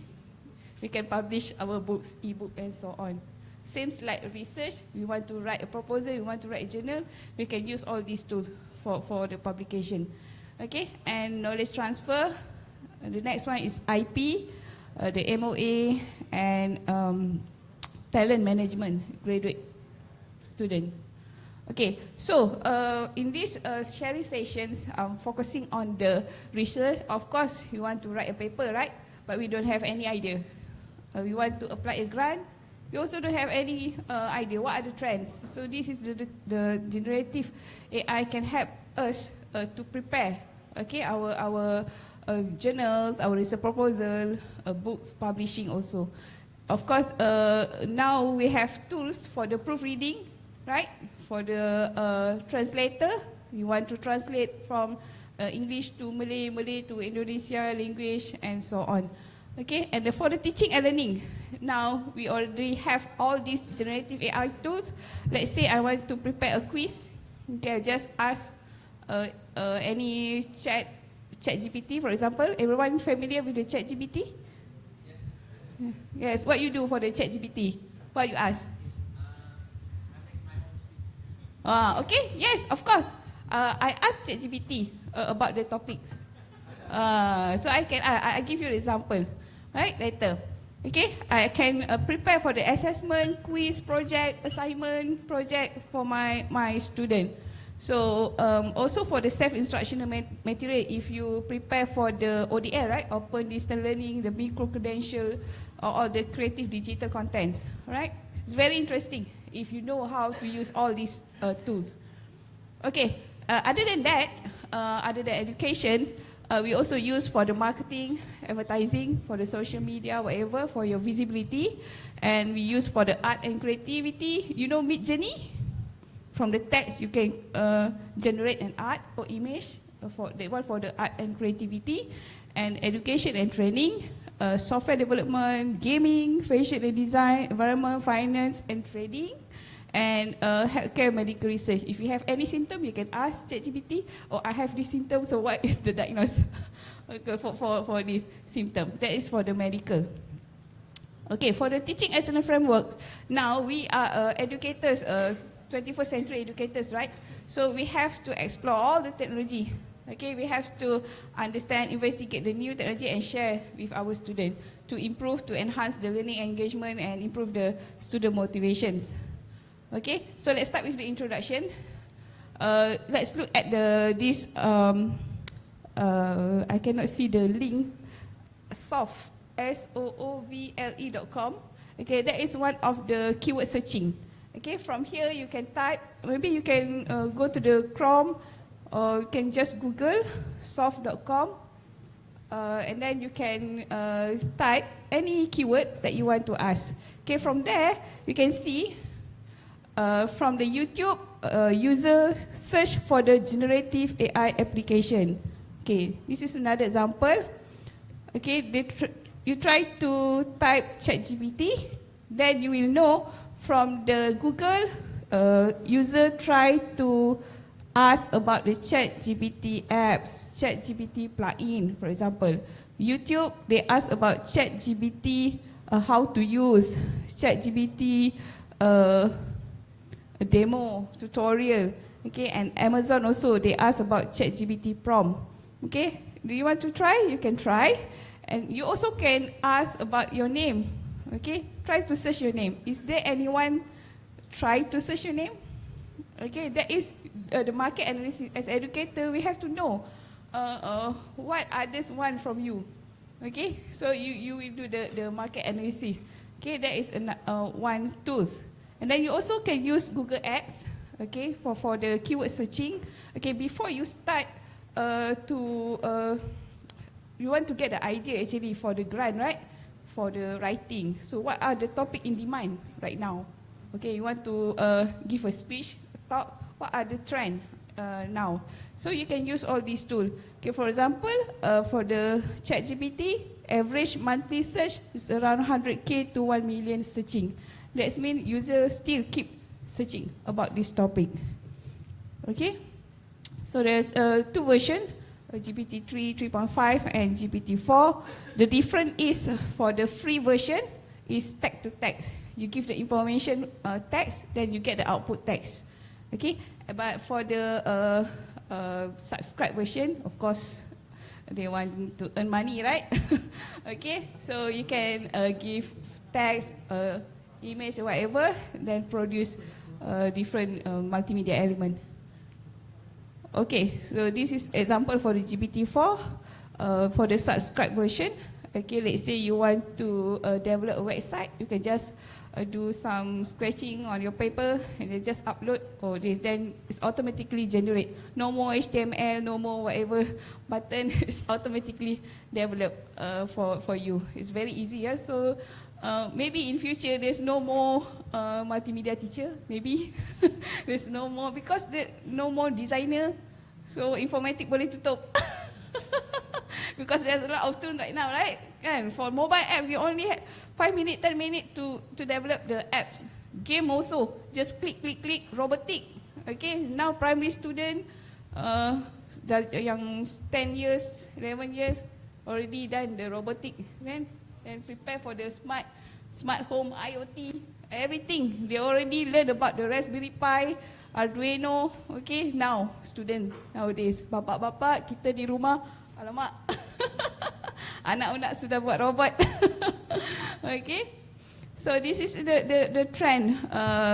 ChatGPT only took around 2 months to reach 100 million users. Okay, if you look timeline for the generative AI, so in future, 2030, we didn't know what happened next, because now in the syllabus at Malaysia, they already insert the AI in the syllabus. I don't know, India maybe more advanced. Indonesia also, I think. Okay, so jobs that can potentially replace. There's no more proofreader. There's no more translator, copywriter, travel agent, because you can only search, right? Okay, there's no more tutor. They are AI tutor, AI robot, right? So for the market research analysis, so we can do it. So we are not just educator, correct? Right? Yes, replace. Wife, wife cannot replace. But the only one. Sophia, the AI robots. Okay. Okay, next, potential jobs. So now we have AI artist, AI translator, right? So for the AI right now, we can embed, we can plug in using Excel. We can use AI assistant, PowerPoint. You want to prepare slide PowerPoint, you can ask ChatGPT, or can you give me blah blah blah blah the course outline, and then you guys paste to the PowerPoint using the VBA code, and then generate your slide. It's very easy right now. Okay, but this one is hands-on, hands-on activity, right? So for understanding the generative AI, this is the 6th opportunity for the digital transformation in higher education. Okay, before this, popular with the digital dashboard, VR. Okay, using the HMD. and then adaptive learning, Internet of Things, predictive analytics in AI. Okay. And what is AI actually? AI, artificial intelligence. In Malay we call kepintaran buatan. I'm not sure Indonesia kita panggil apa? Samalah. Kecerdasan buatan, boleh samalah, still the same meaning. Okay, has the potential to transform every aspect of our life in and education also. Generative AI refer to type of AI that can create a new content based on existing data. When we ask something using the tools, and then they can from their knowledge daripada existing data, they can search. Okay, and they give the answer. Okay, so what is AI? Actually, we already have AI before this, because my degree in year 1999, I graduate 2002. There's a lot of AI, but now kenapa baru nak viral, right? Okay, because AI is everywhere, right? Okay, so we use for the speech recognition. We have voice assistant for iPhone user. You have Siri, right? Siri for the Amazon. We have Alexa. Alexa, can you check my schedule? Alexa, what is it? Alexa, can you translate this? Do that and whatever. Okay. So Microsoft has Cortana, Samsung has Bixby, Amazon have Alexa, Apple have Siri, Google also have Google Assistant for the Android versions. Okay. So others we have self-driving cars like Tesla. I'm not sure Tesla dah sampai ke belum kat sini. We have a smart assistant, chatbot, online banking, and there's a lot of tools for the AI. So today we're just focusing on the education, right? So there are text-to-text category, same like proofreading. We use Grammarly, right? Use Grammarly. How about Quizbot? Quizbot for rephrase, right? How about WordTune? You also can refer. You can combine all these things, integrate in one platform. Okay, you can add extensions. So you use all this generative AI. Okay, I give you another example to give you. Sometimes you have no idea where to start. Still no idea ke pagi ni? Okay, maybe you akan dapat idea after this. Okay, so for example, I give the text instruction. Act as a researcher or speaker of a webinar. You want to talk about generative AI in research and development. Could you suggest 5 titles for this webinar? Okay, you can ask. I don't know what are the topic I want to share today. So I ask using this prompt. Okay, so here are the potential topics. The exploring, they give five titles. If I want more, I just type. Can you give more? Another 5 titles. So I get a lot of titles. So I just pick, this webinar, I choose this title. This webinar, I choose this title. That is one thing. You have to give the role. Okay, you are the educator or you are the experienced teacher. You have to mention that. Okay, so this is the top key for the keyword for the ChatGPT. You can ask for summarize, explain, okay, to design. You can get the code also, programming code, and you can just copy and paste. Okay, the most important is the prompt. Okay, when you give the instruction, that is what we call prompt. Okay, for all the AI tools, we need prompt instruction.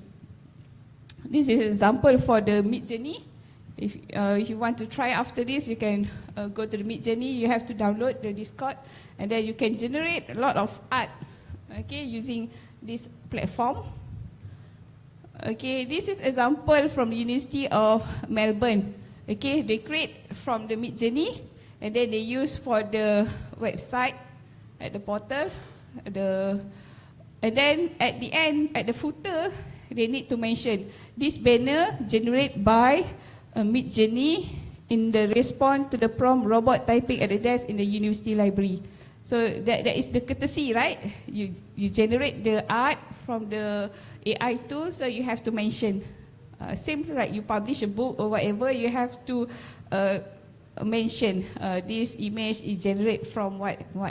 Okay, that's why it's a copyright issue. So we have to mention that. Okay, this is E2. Okay, this is another tools. Okay, this is from Canva. Everyone familiar with Canva? Okay, there's a new tool for the AI, text to image. Okay, if you want to try, you can log into the Canva. Okay, you can just type an illustration of raccoon, right? And then there's a lot of style there. You can click style, variation, and whatever. You can use it for your publish. Alright. Okay, stable doodle. You can try from your handphone. You just Google, for example, stable doodle, and you can draw something. Okay, you can share with your kids after this, your student. Okay, for example, you just draw simple image. Okay, this one apple. Okay, and then you put the prompt there, a red apple in the basket. So automatically it can generate the apple, right? You mention red, you dapat red lah. Kalau you mention apple green, then you get the apple green. Okay, then that is the AI tools. That's why we don't designer dah tak perlu lagi. Betul tak? There's no more designer, so dah tak boleh cari makan informatic teachers also what happened next? Okay, because of what? Because there's a lot of tools right now. Okay, this is another from the Android Imagine AI generator. If you go to the App Store, Google Play Store, you just type AI, there's a lot of tools for the text generator and image generator. Okay, and it can be used for the music, okay, for linguistic, lots of tools here. Okay, so what are the best AI tools for researcher? We are researcher, right? At the end, we want to write a paper. So this is another sample. Chat with any PDF. You got the paper, but you sometimes don't have time to summarize, right? To summarize the paper, to identify what are the method, what are the problem statement in the postgraduate student normally have problem. What are the problem statement? What are the method, findings, and so on. What happened? Okay, consensus. Are you familiar with all these tools, researcher? Not yet. Okay, please take note. This is very helpful tool for the researcher. Okay, the consensus. Okay, the science space. Okay, the connected paper. Okay, you can relate from the citation, from the reference. So when you upload, this is the main document, the main paper. You highlight that one, that is can connect to all others, authors, whatever. So we can link. Okay, it's good for the researcher, right? And then this one, lateral, lateral. Before this, we just read paper, right? And then we do in the table, in the Excel. Then we highlight the problem statement, the research finding. We do it manual before this. Now we have generative AI automatically generate for you. Okay, automatic, your literature review chapter 2 is done. Then your PhD is only 1 year, supposedly. Right, because there's a lot of tools to help you to identify what is the current issue, the problem, the findings, and the future work. So this is what you want as a researcher. Betul tak? So 1 year you can complete your PhD if you use all these tools, right? And then the paper digest. Okay, so it's very rush. Please highlight the times. Okay, so this is a finding from the survey. Okay, in the February this year, Mahfuzah, can you draft a survey for KPT for Malaysia? Okay, can you draft a survey? I pun blur kan. So what to do? I have no idea how to start. So I asked the ChatGPT, can you give me the idea to set the instrument, the research instrument for the survey? So I asked ChatGPT, okay, can you help me design the survey on blah blah blah? Can you use the Likert scale 1 to 5? You have to mention 1 to 5, give the reference. If you want to use bahasa Indonesia, kalau di Malaysia, kita boleh kata menggunakan Kamus Dewan Bahasa dan Pustaka. We have to mention bahasa Melayu sebab ChatGPT normally they use Indonesia language. So we have to mention Kamus Dewan Bahasa. Kalau Indonesia, I think ada juga kan Kamus Dictionary for Indonesia.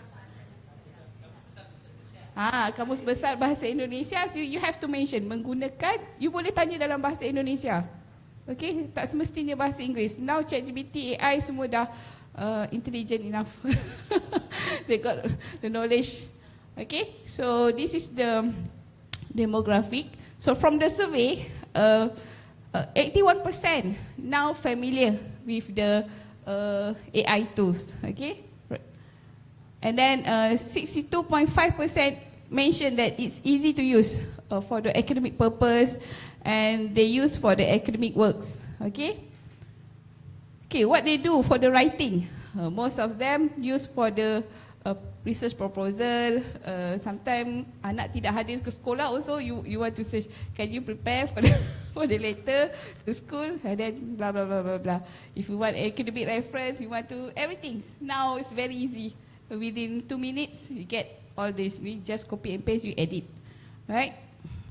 And then termination letter also written by ChatGPT. Alright, so that is the trend. Okay, another researcher.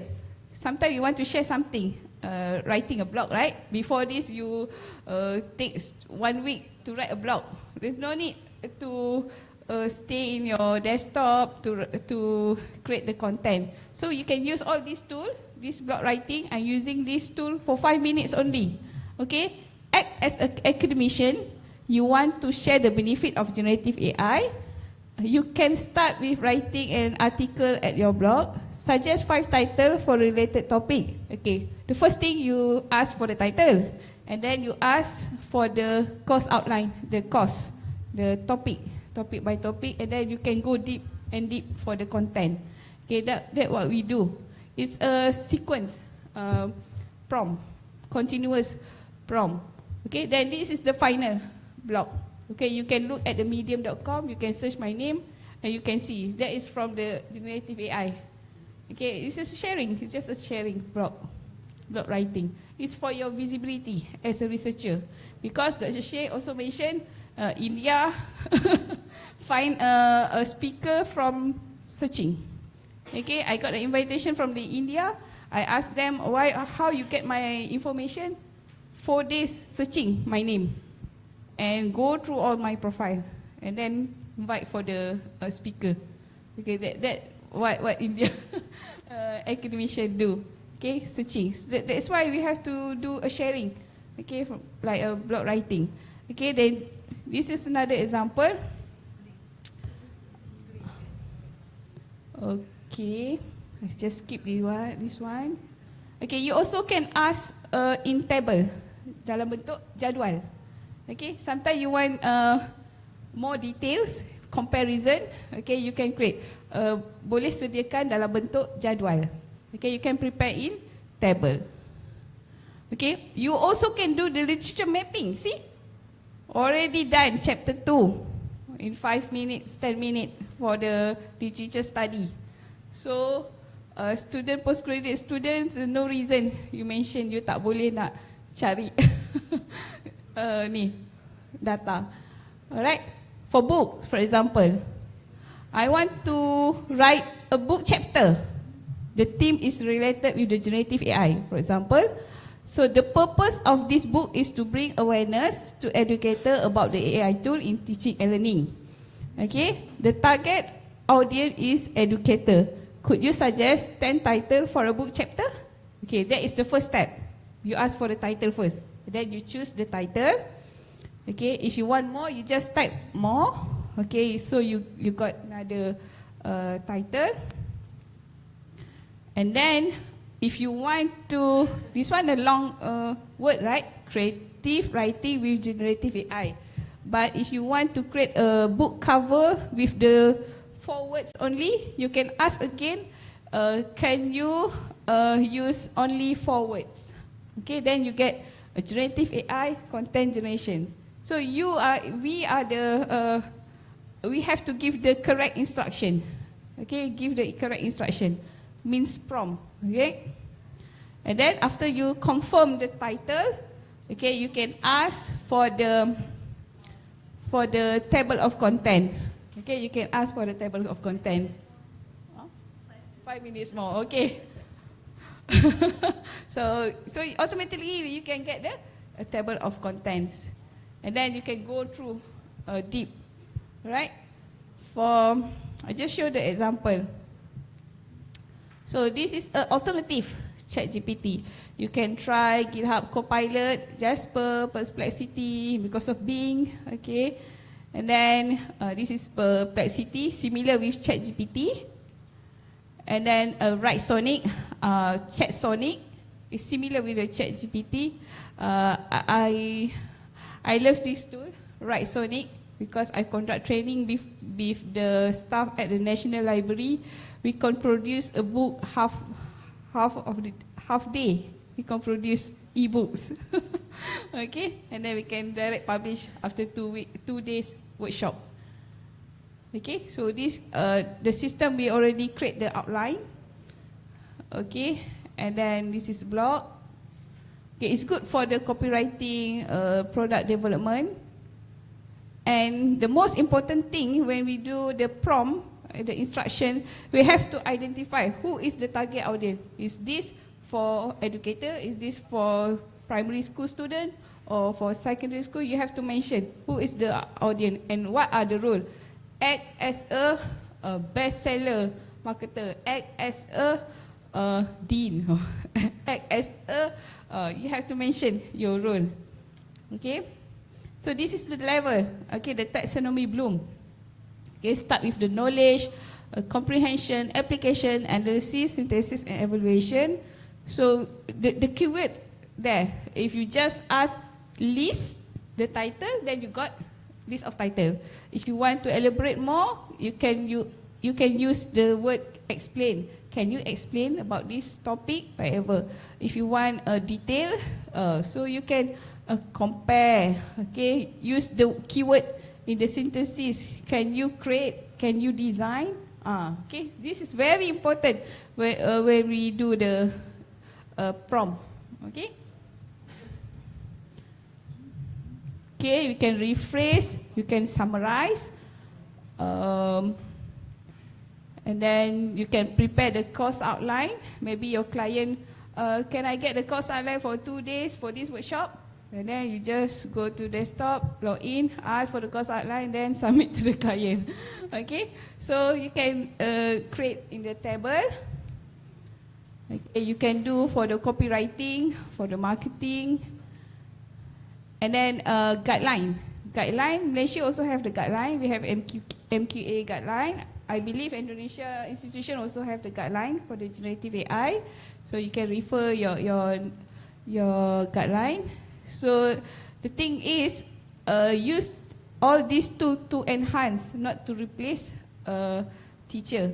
Okay, that means you use to get the idea. Okay, not only copy and paste. So as an educator, we have to highlight the guideline, the ethics, okay, the integrity when you use all these things. Okay, UNESCO also have the ChatGPT and AI in education guideline. We can refer this one because it's a global guideline for the ethics. Okay, we can use for research design, data collection, and data analysis. And we have to retain research integrity in the AI area. Okay, so this is the recommendation of ethics AI from the UNESCO. So I think everyone can use this. And one more thing is the AI detection tools. We can use Turnitin also. We can get the percentage. Oh, this is the human writing or AI. Okay, we can detect as an educator. So from the Turnitin, we all educator dosen harusnya ada Turnitin login, right? So we can get the report from the Turnitin report and the plugin. Okay, we can add to the extension. Add to Chrome. You can just add ChatGPT, and then this is another Hapa.ai. Okay, you can try to add to Chrome the extension. What they do. Okay, this is a website, Inceas, right? This conference. So I can just chat to give information. I want to ask about the publishing opportunities. Then the AI automatically give you the information. So no need to searching all the website link. Okay, so that is the answer For the publishing opportunities, conference proceeding, index journal, special issues, and so on. Okay, so this is my website. So I can ask, what is Dr. Mahfuza expertise, whatever, say they can give you the answer. Right? There's a lot of plug-in nowadays, plug-in. So to conclude, because I only have another 1 minute. ChatGPT or others generative AI tool is a powerful tool to generating a text, but at the end we have to double confirm the data. That means you ask for the reference, right? You ask for the problem statement. As a researcher, we have to double confirm, validate again. Is it a fake information or whatever? Sometimes ChatGPT can create fake data, fake publication. So you have to double check with your supervisor. Okay. So at the end, there's no more staff in our office. We only have iPad, computer, handphone, Android, iPhone, whatever. So that is our staff right now. You can work alone at your office. That's true, right? That's the reality. Okay, so not too depends on the technology. Okay, we are human. We also have our own idea, right? So we have to come up with our own idea also. Okay, cannot always be correct, the data, the information, right? And then, so I think that's all for today's session. Okay, thank you. Thank you, Dr. Mahfuza, for the inspirational speech. Well, ladies and gentlemen, this time is a Q&A session, so I give 2 participants to give a question for our speakers. Please raise hand. Yeah? And then? One more? Okay. Please mention your name and affiliation first, please. Assalamualaikum warahmatullahi wabarakatuh. Thank you for the opportunity. My name is Prima, a PhD student from Institute Teknologi Bandung.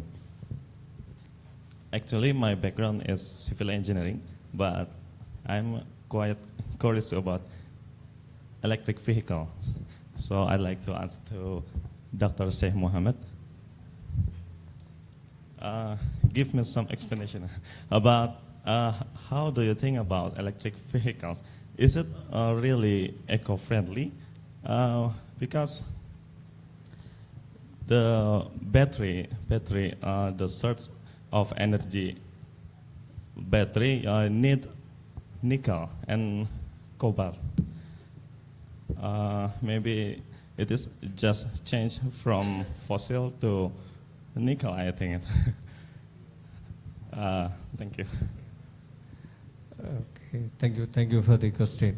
So he was asking how much feasible the electric vehicle is as we are moving from one evil to another evil, technically, because as we are moving from the fossil fuel based vehicle, internal combustion engine vehicle, which uses fossil fuel or petrol or gas, and it emits, and we are doing some sort of drilling and well to produce that one.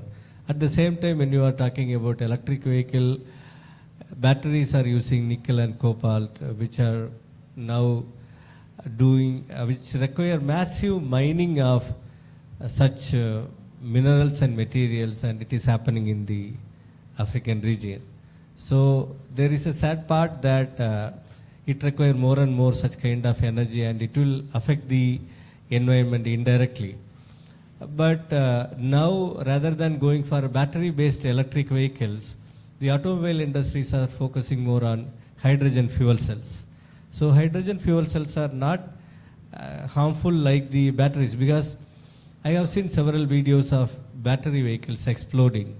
You can't imagine, because there are battery stacks. Because of the time limitation, I did not put those pictures in my thing. Batteries are coming like the size of hard disk. The hard disk, it is all stack. So each stack, it is having 100 to 200 stack of batteries connected in. So it blow like a firework, right? When the battery vehicle got fire, then each and everyone individually blow up, and this is very highly vulnerable. So there is a bad side when we are going for electric vehicle, but at the other side, technologically, Germany is stopping its IC engine vehicle production by 2030. There are no more internal combustion engine vehicles coming from Europe, or particularly from German companies, by 2030. They set it their limit.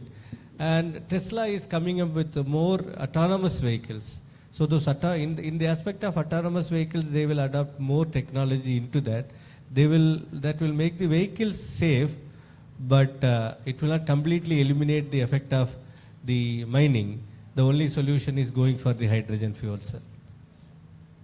But obviously we are moving into electric vehicles. That cannot be stopped now. I hope this answers your question.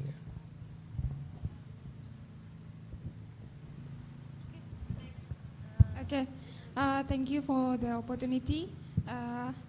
My name is Maulida Ayu from Universitas Muhammadiyah Purwokerto. Thank you for the great presentation from Dr. Sheikh and Dr. Siti. But first, I want to say sorry.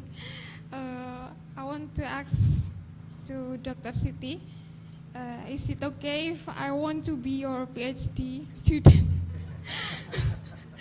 I think it's a great idea to make proposal research about generative AI, but if okay, I want to make proposal research with this helping by GPT. Is it okay? Because it will help me so much. Thank you. Is it okay if I want to be your PhD student? That's the first. Thank you. Okay. Yes. Siapa namanya tadi? Maulida. So hope we can contact each other after this, because that is the trend. Okay, if you want to apply for the scholarship, okay, one of my student also proposed topic about the generative AI. They got the scholarship, they got the grant, because that is the trend. Because in Malaysia, I'm not sure other country, if you want to apply something, you want PhD or postgraduate, is on trend. So that's why you need to do the market searching, keyword searching before you start to propose any topic. So it's good for you, so we can contact each other. So actually I already create the opportunities today. So for today I got 2 students. Also I already have appointment after lunch.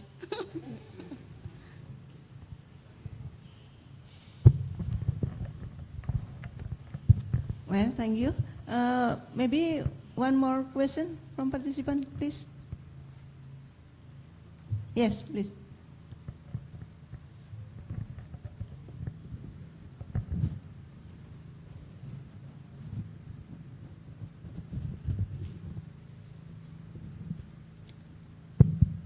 Thank you. My name is Triafini Nugroho from Telkom University Bandung, and I want us to Ms. Fahuzia, if someone want to learn about AI itself and implement it, is there any specific field or courses that they must be taken to understand that? Because in this issue, like only informatics student can apply the AI. Thank you. May I know your area? Are you informatics docent? Industrial. It depends on the university, institutions, what are the requirements. If you want to apply for the AI at the faculty ICT, for example, at my faculty, IT department. So at UTEM, before you continue your postgraduate study on the ICT, because you are maybe engineering or education, different field of area, so you have to start with the bridging first. Bridging means 1 semester bridging, you have to learn about the basics. What is AI in general, what is programming, that is the basic, the multimedia, before you continue your postgraduate. That is UTEM. I'm not sure about others university, because different university have different rules. I'm not sure India, sometimes the degree is education, but you want to continue master in computer science, ICT. We know education don't have any ICT skill, right? ICT knowledge. So that why bridging is to help new student to know the knowledge. When you say ICT informatics, you know the basic programming, you know the basics element of HCI, the human computer interaction. That is my answer for that question. Yeah. Matriculasi is foundation, only 1 semester. At least you learn the basic subject. Okay.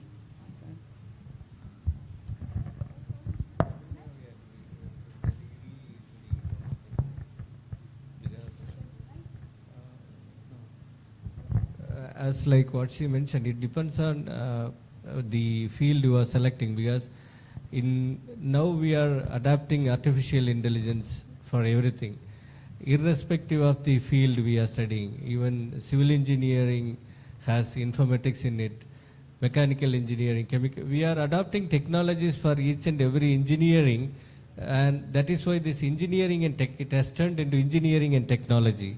Without this technology, it was not like this before. So the specific requirement depends on how you are going to apply the technology for your particular application. Based on that, you need to be pre-equipped with some courses so that you can apply that. You know, like I talked about electric vehicle and smart grid here. They are pure electrical engineering context. But we apply all sort of information technology into it. For electric vehicle scheduling or autonomous vehicle, we are using artificial intelligence techniques, because Tesla's autonomous vehicle is working based on generative AI. When you see the context, it is electric vehicle. But how it is working, the technology behind is generative AI.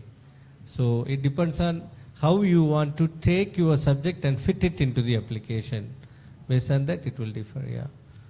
There are plenty of courses available, online courses are available to get equipped before you get into the subject. Training courses, yeah, foundation level. Mungkin kalau di Indonesia matrikulasi barangkali ya. Jadi for adaptation the curriculum, yes, yeah, 1 semester. Okay, thank you for all participants who gave a question for our speakers. Because this time is up for this event, for the session. So thanks for all keynote speakers to have delivered a wonderful presentation.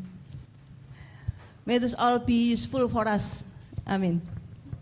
Ladies and gentlemen, while the next agenda is the session 2 for the plenary session, I will deliver this event to MC. And if in guiding this event I have made mistake, please forgive me. Okay, akhirul kalam. Assalamualaikum warahmatullahi wabarakatuh. Waalaikumsalam warahmatullahi wabarakatuh. Please give applause for our great speaker and moderator.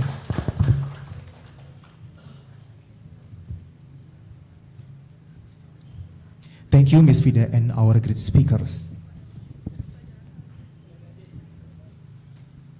Dear participants, the honorable speaker for this second session are Mr. Alwani Hamad, ST, Master of Science, PhD, Mr. Professor Song Chol Kim, and Mr. Professor Dr. Technology Insinyur Danang Parikesit, Master of Science, IPU ASEAN Engineering.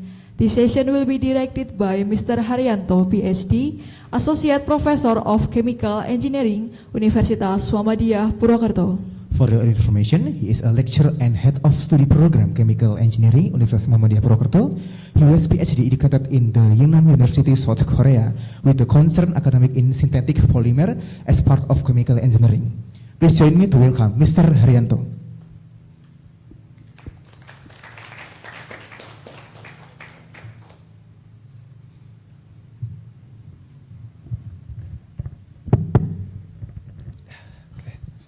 Okay, ladies and gentlemen, okay, could I have everybody attention, please?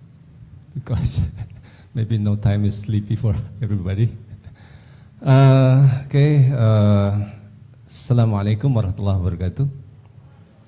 Good morning. Actually, I'm very sad now because my older brother already died maybe 2 hours ago. So I beg on you all to pray for my brothers, my elder brother. 2 hours ago already died. But that's okay. I have to continue my job here. Okay, for this session, we have 3 keynote speakers. Professor Kim Song-chol from South Korea. He's actually my supervisor when I was in South Korea, 2011 or 20? 11 to 15 or 12 to 15, I think, 3 years. And then I think the first keynote speaker, my colleague Alwani Hamad, PhD. Okay, wait a minute. And then the third speaker is Professor Danang Parikesit. I think this very famous person in Indonesia. Okay, I think before we start our session, I'm gonna invite Alwani Hamad, PhD, to come to the stage, please. Okay, give big applause to Mr. Alwani Hamad.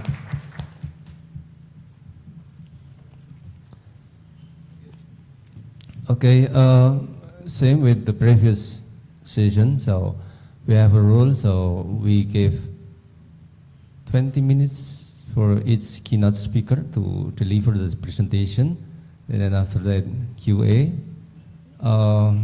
But maybe would you please raise your hand in QA, and then please not only mention your name but also your affiliation.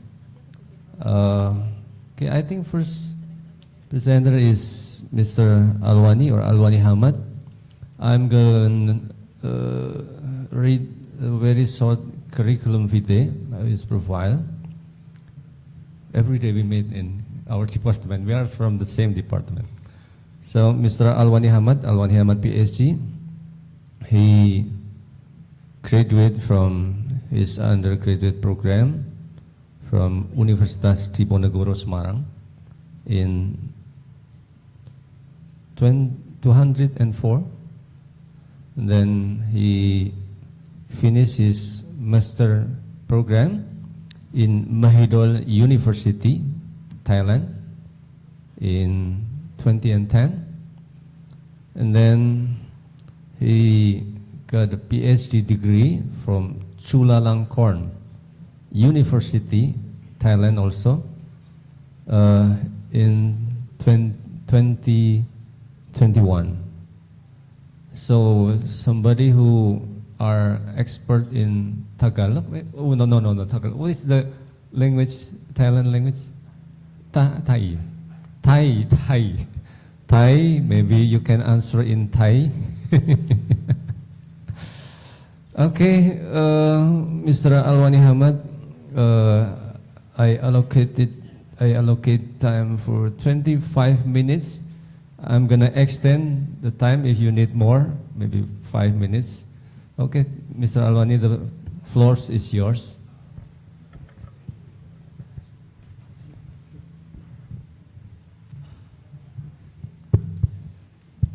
Okay, can I move here? Bismillahirrahmanirrahim. Bismillahirrahmanirrahim. Assalamualaikum warahmatullahi wabarakatuh.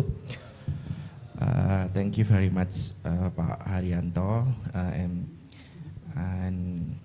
I'm sorry for your loss today. As I hope you getting touch, something like that. So,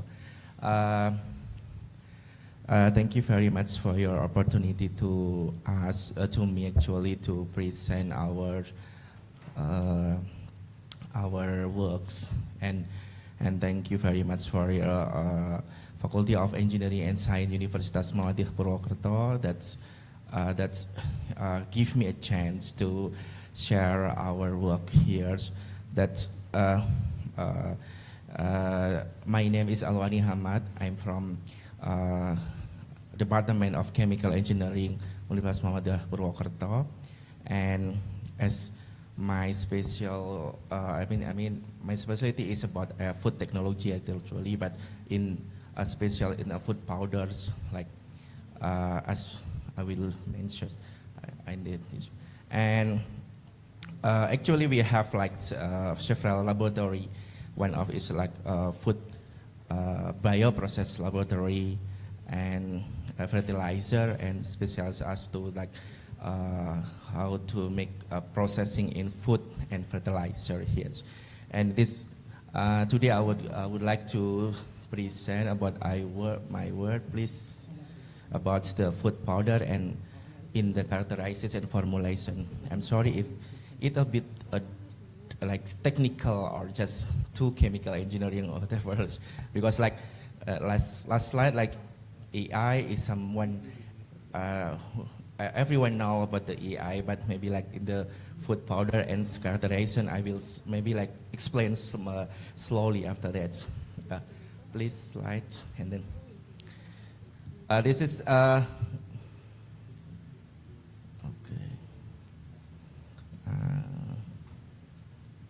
I'm sorry, I can move it. Is that?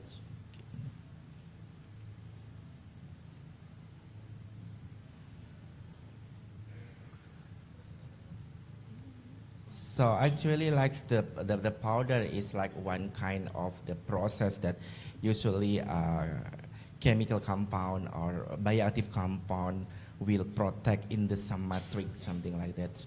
So then yes, and actually like we produce of the powder is the specific processes. Like sometimes we want to like make the compound is to protect to another compound in order to like make in this it will release in a specific time or a specific location, something like that. In food technology, actually food powder is usually used in the encapsulation process. So in our slide, maybe I will explain about what is the encapsulation is, and then one of the method is used, the encapsulation is using spec drying. Drying is common technique to produce the powder actually. And then characterization food powder, and I will maybe like explain my words about how to formulate in two cases, in hydrophilic compound and lipophilic compound. And after that, before I end this presentation, maybe I will share about the maybe like perspectives of the research about encapsulated food powder here. First, we want to, as we know, like I mentioned before, so the powder is kind of method of encapsulation. So what's encapsulation is, we can see that encapsulation is process that you protect one material with another materials here. There are two kind of encapsulated. It's like mononuclear capsule or aggregate here. And the like one compound or one substance as called material that is protected by some material is called wall materials. So actually, like this is the general of the form of capsule. So you can say that capsule is like product from the encapsulation. So when the size of capsule in a micrometer, I think we can say that microcapsule. It like and the product size is in the nano. Usually we call nano capsule or something like that. It is actually like the type of all the encapsulation. There is some the regular form or something irregular form or like cake, something like that. So the core material is protected by the wall material is not regularly in one specific location, something like that. And so, why we need some calculation? Because actually we have to protect the core material here from the outside environment. Also, we want to modify it usually, like, and we make our product is really slowly over time, or we can employ to the separate within the mixture. Sometimes we cannot, isolate from a specific compound, but we make use the powder in order to separate after that, something like that. Sorry. And usually we use like a wall material and core material. So usually we have to find the best wall material of binder. Is the criteria is like have the good rheological property. I mean like the viscosity is not too high, and can easy to disperse in the water. And also non-toxic, and there is no chemical reaction with wall material here, and ability to solve and hold the active material, and also ability to complete dissolve, and the maximum protection, I think. And because sometimes when we use the powder, usually we want to dissolve again. So like when we make like coffee powder, so the last or the final product has to be dissolved into hot water. So that's why we like instant powder or something like that. So we have to choose the ideal wall material here. And then this is the method for the encapsulation process, but we can see that most of them use the drying process. So usually people use spray drying or freeze drying here. And what is the spray drying actually? Spray drying is like converting solution into dry form. Dry form is called the powder here. It's like we flow the emulsion or the solution into some nozzle here and get the spray drying, because there is the heat and mass transfer in the chamber here. And this is actually the spray drying, the equipment of spray drying. We can see that the liquid is transformed into the form dry powder using like atomizer that it be dry and get the dry form as the powder here. This is the equipment here, and we see this is the when we use in the lab scale. You can see this is the less spray drying that I use it, and we use in the industry something like that. So it's a bigger one. So usually like this, we can just convert around 200 grams. That is like we can use for 20 liter or more. So this is the part of the spray drying here. Like there is some feed tanks control here. This is the powder powder tank that powder collect from here, and we actually in my research, our research about how to select the wall material that's suitable here. Usually people use maltodextrin, usually used from the carbohydrates like maltodextrin, gum arabic, starch, and sometimes the other material from protein and lipids here. And why someone has to select the suitable material? Because we have to interest property, something like that. Like people use maltodextrin because have the film forming, but people use the gum arabic because they have the emulsifier activity. But sometimes we have to combine it, something like that. Because when we want to like, we want to release in the specific time. So using the, in the body, something like that, because the body many enzymes, something like that. They can release first wall material A and then B, something like that. So we have to formulate our optimization using the wall material here. And let's ask about, let me explain about what sometimes people say this is the powder, this is the encapsulated powder. So the difference is the powder is just without encapsulated. But encapsulated powder usually encapsulate and then the form like the powder here. I will show you how the differences from the production of curcumin here. This is the curcumin is come from the turmeric rhizome here. Usually we can get curcumin because we know like curcumin have many health benefits such as antioxidant, anti-cancer, something like that. So when we want to get the powder from the turmeric rhizome, because the bioactive compound that is targeted from the turmeric is like curcumin. So first for turmeric rhizome, we got scoring, drying, polishing, and get the storage turmeric rhizome. We just only grinding here. We get the powders. So the differences is if we want to make like, we want to like just isolate the curcumin from the rhizome, for we have to like extraction. So after extraction, we get like turmeric oleoresin here. Sometimes we got the curcumin crystal by crystallization process, or just from turmeric oleoresin, we can spray drying directly into curcumin powder. So curcumin powder in spray drying process here, it needs wall material or the binder. So we can say that the difference is the powder, just powder. Just powder is like turmeric powder. Usually we can use in spices, but sometimes we got like curry powder that adds many another spices to get the curry powders. So this is the differences.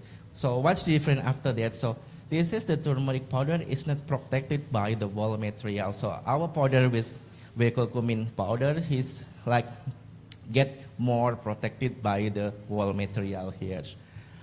And characterization of the encapsulation powder, first we have to like characterize the specific compound that we protect. It's like if we do that emulsion, we have to stability of emulsion after that.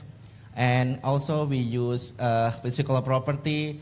Of course, we have to measure the moisture content or water activity of our powders, because first, powder has the long shelf life because the water activity is lower. Because usually it's like less than 10%, something like that. And we measure like hygroscopicity, solubility, color, and also we measure the chemical characteristics of the powder. It's depend of the core material that we protected. Sometimes, like in my example, we use the curcumin or phenolic compound. So we have to measure the phenolic compound or curcumin in that powder. And we use the encapsulation efficiency to see that how many percent that's core material that already protected, something like that. And then the important thing is usually we make the product in order to get specific functional properties, like anti-diabetes, antioxidant, anti-cancer, something like that. So we have to measure usually in two ways, like in vitro analysis or in vivo using mice in the human body, something like that. So the encapsulation of powder formulation, I will divide into two parts. Like each depend of the core material that we protected. Like we divide into like lipophilic compound or hydrophilic compound. Lipophilic compound is like compound that's that's not dissolved into water. So that's why this is challenge, because it's not dissolved into water. So we have to make like another form before we go through into spray drying process. I will show you like the one of my research, result of my research. We want to like encapsulation of the curcumin. We know like curcumin is like bioactive compound from the turmeric that have many health benefit. We see many health benefit from the antioxidant, anti-cancer now, as you can see here.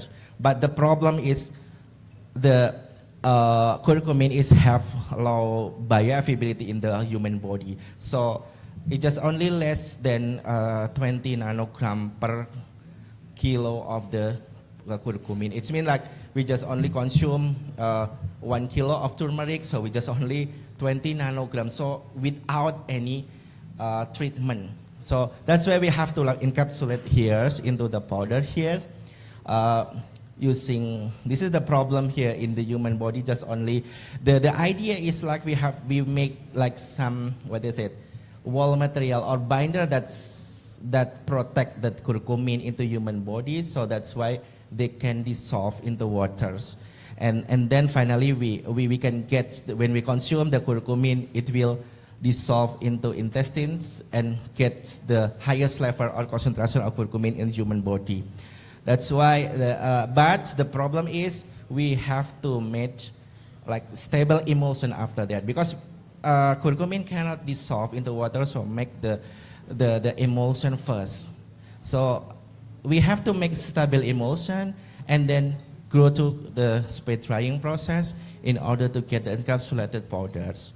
So our research is have objective to develop the highly stable emulsion here, and after that we get the curcumin powders here.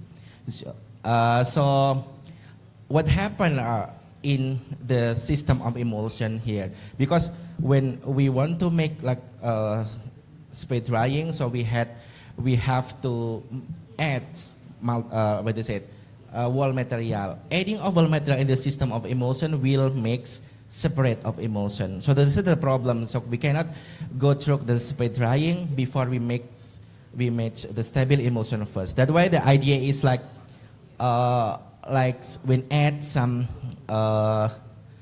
what is it, wall material such as maltodextrin here. So there's a osmotic pressure that resulting in separation of the emulsion. So that's why we have to make some treatment by adding some stabilizer and surfactant here. So I use the lecithin and twin 18. Also we use the chitosan in order to make like the specific metric in emulsion that can stable at least during spray drying here. So this is the, what is it, the schematic that we use, something like that. So we dissolve the curcumin into the oil phase, here, and this is the surfactant and stabilizer that protects our droplet in order without separation. So the sub one, we characterize the emulsion.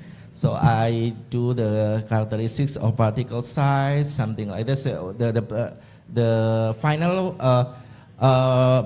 character is we have to get the physical stability after 24 hours. So like we see the different chart of the emulsion, because sometimes when we chart in the emulsion is the difference, it will be like separate, something like that. So we can see we adding a chitosan will be moved into negative chart into positive chart here. And also we see that the only 4 sample that's stable, this is the problem here, only using here, and then after stabilize just only here. This is the candidate of when to go through into the spray drying, because the only this sample that's stable here.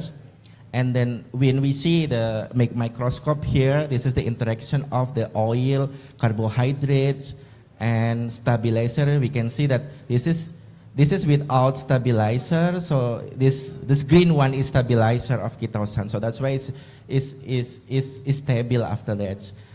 So that's why we made like through the condition of the system here. So like this is the curcumin that they solve into oil water. Like this is stabilizer, and I did like a ketosan here. Like the ketosan will stabilize the oil droplet in order to get the stable droplet without aspiration here. So we can get the stable best sample for the emulsion with composition of twin 18 and ketosan here, but we compare with another without ketosan. What happened after that? We do the spray drying and we get the property of the powder, but we can see that without stabilizer, it will get the powder like the big powder and small powder. That's why this is the big powder, the small powder here. And when we see the characteristic of the morphology, we can see the still wrinkle, but we can say that there is no significant difference. But I think because the stabilizer is not high enough, so after that we measure the efficiency of the powders, but without stabilizer it's very low. So that's why we also measure the FTR spectra and RD here, and we can see that there is some movement from the curcumin from keto form into enol form, and also from XRD pattern we can say that our powder is the amorphous form. And we also measure the antioxidativity of our powder. That's surprisingly that's the from the powder using without stabilizer is lower. That's the order even when we use the Fred methods. Also, we also the conduct in the in vitro bioavailability is like we mimic in the human body, like in the chewing in the mouth and then in the intestine, something like that. So we can see the digestion time in the intestine part here, like we took here, and we see that the during what happened in the intestine form here, so like there is some lipase here through in curcumin in the matrix oil droplet here, and then we get the micelle and get the micelle can throw into serum in the human in the blood, something like that. So we can we can conclude that we get the efficiency of the encapsulation efficiency is more than 72%. We get the product with the highest antioxidativity. Also, we can get the bioavailability more than 80%. But the cytosan actually, what I said, is inhibited of the micelle into the blood. That way, this is the problem, but still the bioavailability is still more than 80% here. This is the example of the formulation in the lipopylic compound. But we also conducted the formulation in hydrophilic compound. We use the background is like we actually in Indonesia we always consume jamu. Like one of jamu is like jamu paitan. One of the jamu, yes, usually we conduct because we want to like reduce diabetes, something like that. So this is the content of the Androgynous panicula, Tirus brachyspha, and then we call the jamu paitan here. Actually, the jamu paitan is very, very, what I said, bitter, right? And the problem is like the jamu usually consumed in like as jamu gendong, we consume in the liquid phase. That's why we want to like, if we sell in the liquid phase, then only the limitation is they have only the short cell life. I mean within 1 month. But when we want to convert into powders, so we can get the long cell life. Actually, powder usually have like more than 2 years. So we use the binder, the konjac glucomannan, inulin, gum arabic. Why we choose here is because, as mentioned before, like usually people use the maltodextrin. But maltodextrin has a limitation that if we consume maltodextrin, the glycemic index is the highest. So it's not suitable from the diabetes patient. So that's why we see another change like the complex carbohydrate here, like conjugamannan, inulin, and gum arabic, because they cannot blast into the glucose form in the blood. Excuse So that's me, why Mr. Alwani, 3 minutes remaining. Yes, yes, thank you. And then we got encapsulated powder here. We can less. Okay, I will stroll. And also we see the opportunity of the anti-diabetes in vivo in the mice. And this is the result here. I will go through. From the feed solution, it's higher with use gum arabic here because gum arabic is more not easy to dissolve into water. And also the change rate is very high. And but in the process, inulin has get the highest. And then the particle size of the powders using KGMH is higher than others. So this is the problem when we encapsulate and the process. Actually, like hygroscopicity is highest as well, and the morphology study is like we can see the inulin is the smoother than the others, and also the antioxidant activity, see the inulin is better ones. I mean the powder using the inulin has so the better ones. When we see in the profile of the in vivo anti-diabetes in the mice, we can see that the powder that's used inulin is higher than the controls, inulin and the gum arabic. But surprisingly, that we can see that using conjugamannan hydrolysate is pretty the same with the control. That's why it's this is our challenges actually. What happened after that? So we can conclude we can get the jamu paitan powder has the antioxidant activity and also the anti-diabetes activity. That's truly is like the proof that we always consume. But the problem is like, okay, we consume the liquid one, but what happened after we get powders after that? It is different or the same pattern, something like that. So that we can summary after that, like encapsulation in food powder is perfect process actually, like formulation is based on core material. Usually, like you have to identify our core material. It's with lipophilic or hydrophilic compounds here. And in the next study about the powder, actually we have to concern about the functional food that functional property that will be considering. Like we want to functional food, so we have to claim it.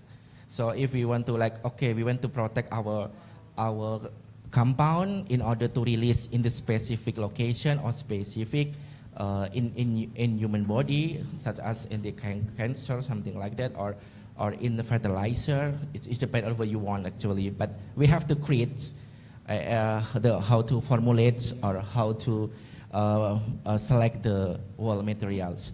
So and other if we want to consume it, we have to consider about the bioavailability, because we consume, we have to get the health benefit of these powders. And also the finding a raw material is challenging because we see that sometimes raw material is only specific characters, but the other is lack of the other's properties. So we have to find another raw material in order to to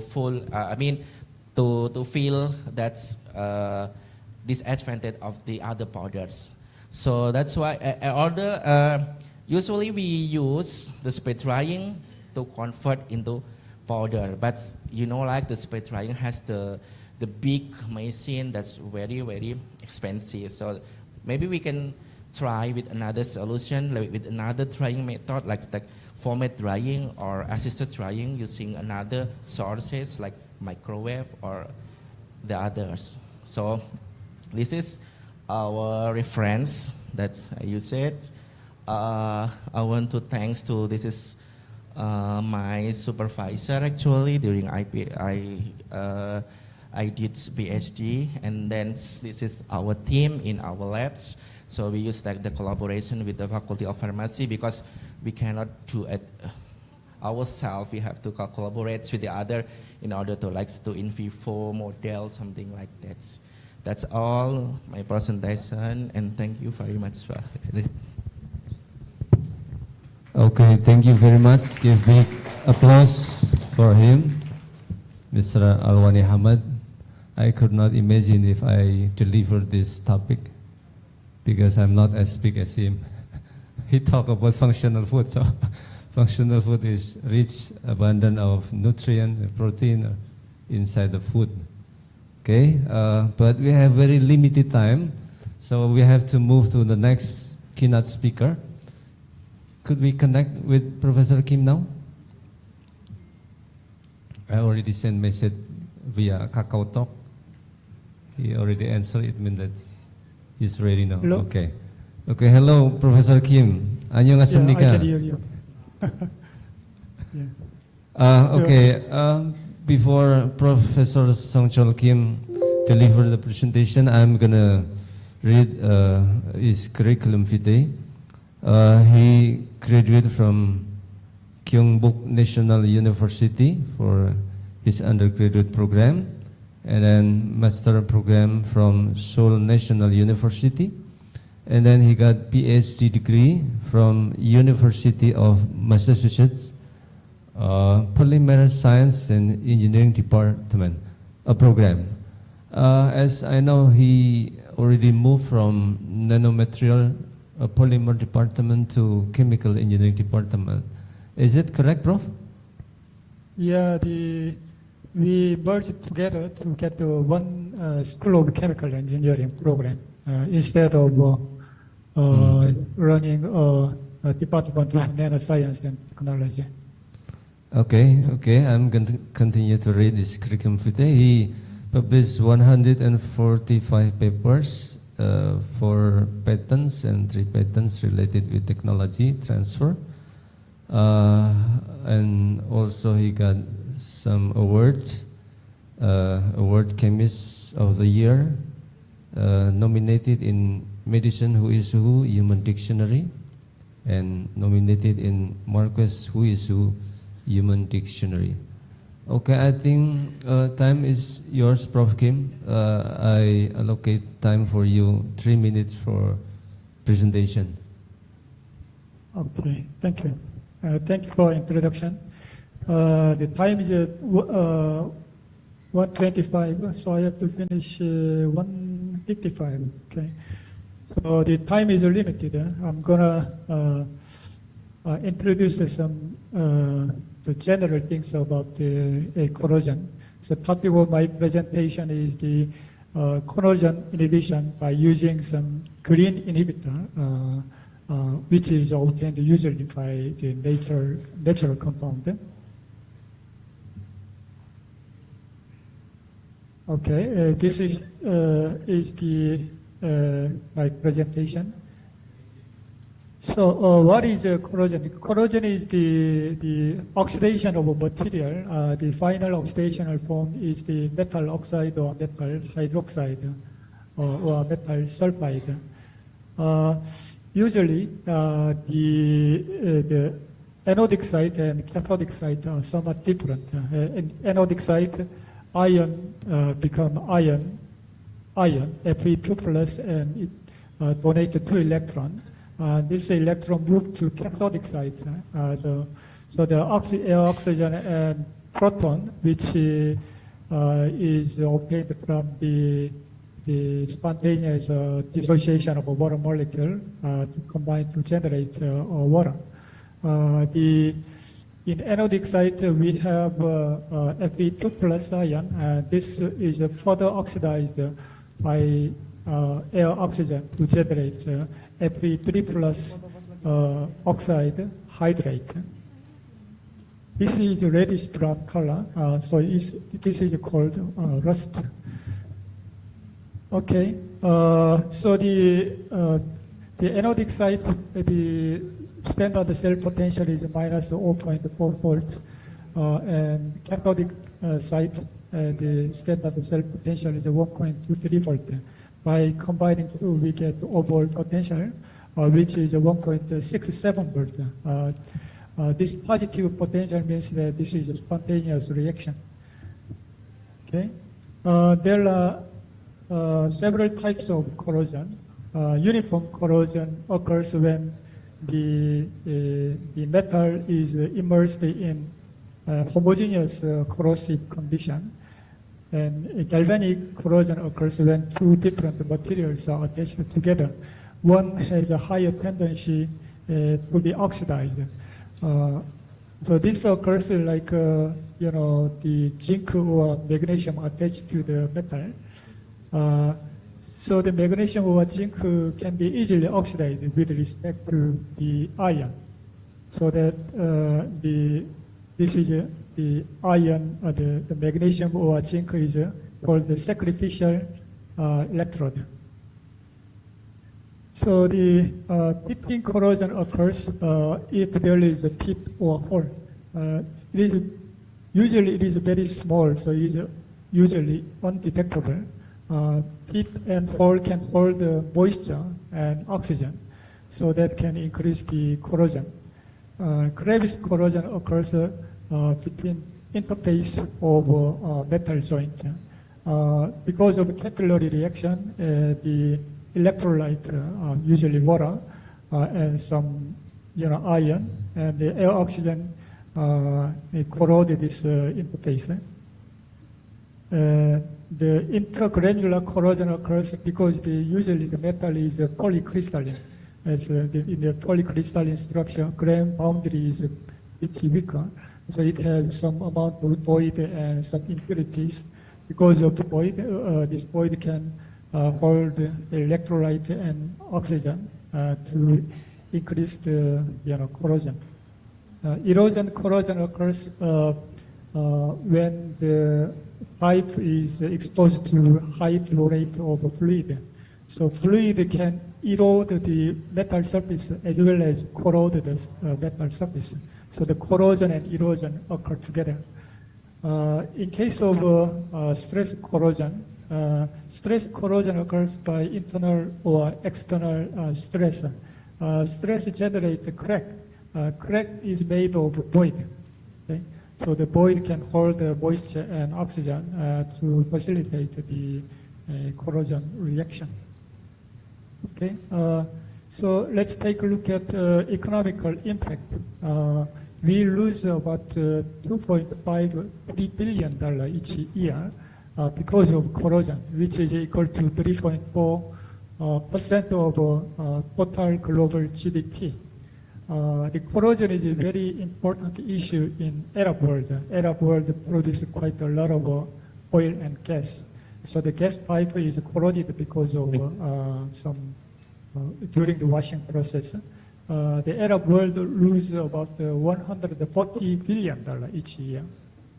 This is a huge amount of money. So the corrosion is very important in oil and gas industry. In gas and oil industry, the pipeline is made of low carbon steel, which can be easily corroded. After a certain amount of time, this pipeline must be washed to clear the slurry from the pipeline. So we use acidic media to clean the pipe during the process, like pickling, descaling, and cleaning. Okay, so there are two types of protection. One is external protection and the other is internal protection. External protection, we use paint or primer to prevent the corrosion of outer surface of the pipe. But we have to use the inhibitor because we cannot paint the inside of the pipe. So this corrosion inhibitor is the certain chemical compound to decrease the corrosion rate of metal. Corrosion inhibitors there are the toxic corrosion inhibitor, but now I'm talking about the green corrosion inhibitor. Green corrosion inhibitors are usually biodegradable or at least non-toxic to human and environment. This does not contain heavy metals or other toxic compounds.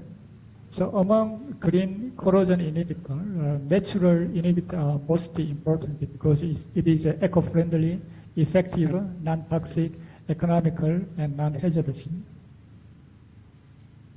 So there are two types of inhibitor. One is inorganic inhibitor, the other is organic inhibitor. Inorganic inhibitor use some rare earth element to increase the protection from the corrosive media.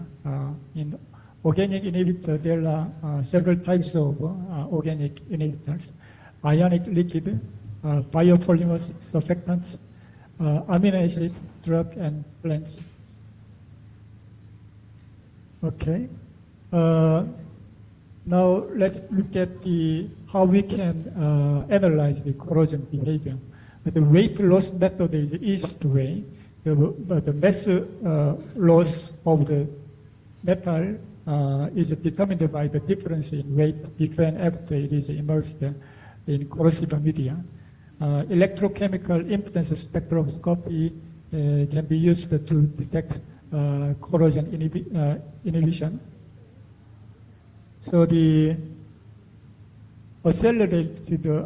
if we want to accelerate the condition, we can use the EIS method to detect the corrosion protection from the corrosive media. So by using short testing time, EIS can provide reliable data, allowing for the production of long-term performance of the coating material. Another thing is a potential dynamic polarization measurement. Potential dynamic polarization is the electrochemical method that passes current between metal. Usually metal is mild steel, and the inert electrode is usually a carbon electrode in a given solution to alter the electrochemical potential of the test sample. So the current density test for given potential is then recorded to calculate corrosion protection. So other technique can be used like FTIR, XPS, and SEM EDUX. FTIR finds some functional group which has in the inhibitor. Inhibitor is usually the organic molecule. The XPS can find also the element like oxygen, nitrogen, and carbon adsorbed on the metal surface. SEM in AFM image can be used to analyze the morphology before and after corrosion. Okay, so let's take a look at the first example of green corrosion inhibitor. It's the ionic liquid. Ionic liquid is made of organic cation, which are shown in here, and the complex anions such as this fluorosulfonyl imide, this trifluoromethan sulfonyl imide, or some halide. Ionic liquid has excellent thermal stability, so usually it does not have a boiling point. It has high ionic conductivity and non-volatile, and so it has a large electrochemical window. So it is inert from plus or minus 2 volts range. It has a very low toxicity. So our group developed ionic liquid inhibitor. We used N-methyl imidazolium salt as basic material, and then we attached alkyl chain length, ester group. We attached the methoxy group, ethoxy group, and propoxy group to increase the hydrophobicity of ionic liquid. So this FTIR shows that the iron liquid is adsorbed on the metal surface well, and this shows the contact angle of each sample. the pure mild steel shows a 75 degree of contact angle. Once it is corroded in acidic media, the contact angle was reduced to 37 degree. If there is some ionic liquid in certain concentration, the contact angle increases from 37 to 59, 71, 74% for each R1, R2, and R3. Okay, so this figure shows the corroded surface, and this figure C shows the metal surface covered with R1, and D and E shows the surface of metal covered with R2 and R3 respectively. Okay. What we found is that the hydrophilic pad group is adsorbed on the metal surface, while the hydrophobic tail create a hydrophobic layer which does not allow the corrosive acidic media to come in contact with the metal surface. So from R1 to R3, what we found is that corrosion inhibition efficiency was 95%. It 1 molar millimolar concentration at 295 degrees Celsius, the room temperature. This shows the Nyquist plot. We can measure the charge transfer resistance from this diameter of a semicircle.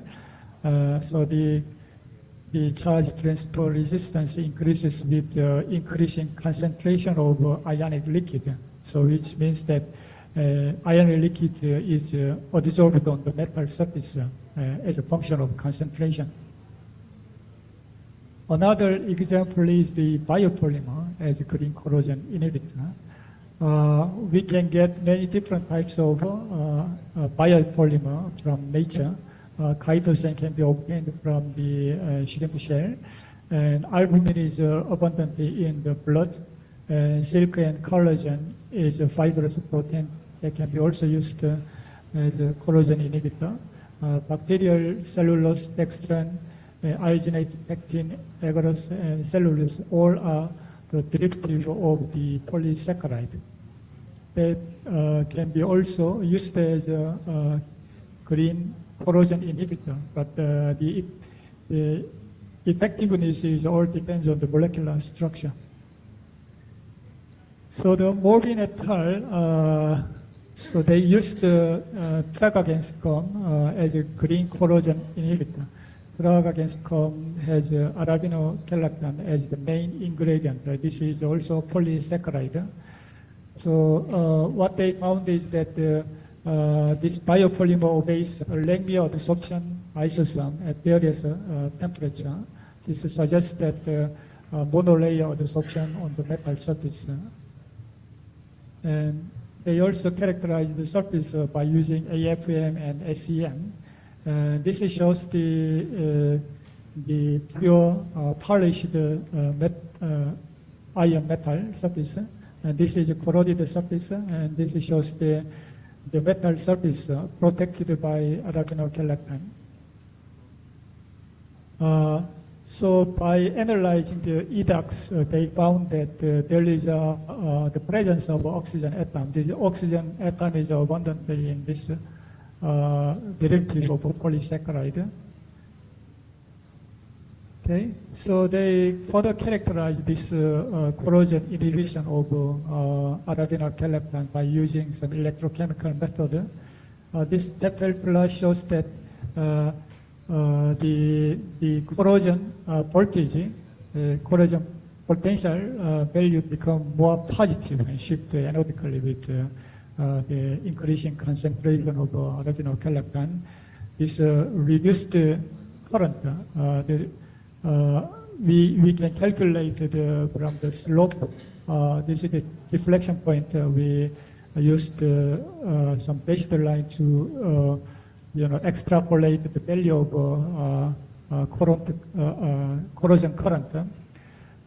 So this reduced magnitude of corrosion current represents that this corrosion of this material is reduced by the arabinogalactan.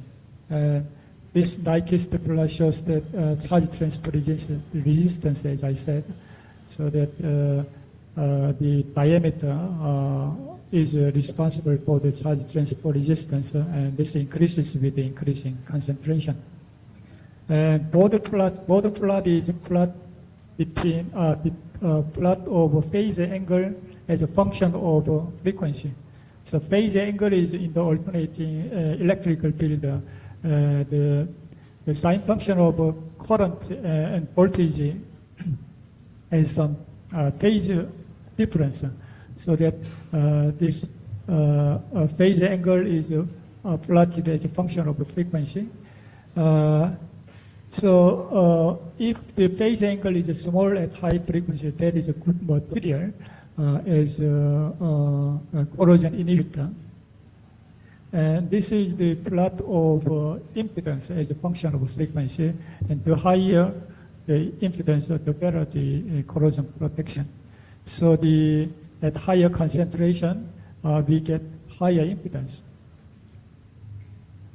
So by molecular dynamics, they found that the interaction between arabinogalactan and metal is electrostatic, as well as some chemisorption by coordination bonding. So the final corrosion inhibition was 96% at 500 ppm at room temperature. This is pretty good data. And some guys also use the surfactant as a corrosion inhibitor. As you know, the surfactant has an amphiphilic nature, one hydrophilic head group and one hydrophobic tail group. Because of this amphiphilic nature, so this surfactant creates some affinity for adsorption at the interface between metal and electrolyte, the corrosive medium. So Yin et al. In China developed the Gemini surfactant. The head group is quaternary ammonium salt, and the tail is todecyl group. So there are two todecyl group and two quaternary ammonium salts. They synthesize propane-diol 1,3 bis and dimethyl and potassium ammonium bromide and propane-diol 1,3 bis and dihydroxyethyl and potassium ammonium bromide, which are abbreviated as a PDDB. Sorry, Prof. Kim, 5 minutes remaining, Prof. Oh, sorry. Okay. So here is no hydroxyl group. In the PDHTV, there is a hydroxyl group. Because of this hydroxyl group, they could increase the efficiency of this protection. PDHTV shows 88% of corrosion inhibition, but the PDDB, which does not have a hydroxyl group, has 86%. This is somewhat lower value with respect to other corrosion inhibitor because they used somewhat lower concentration.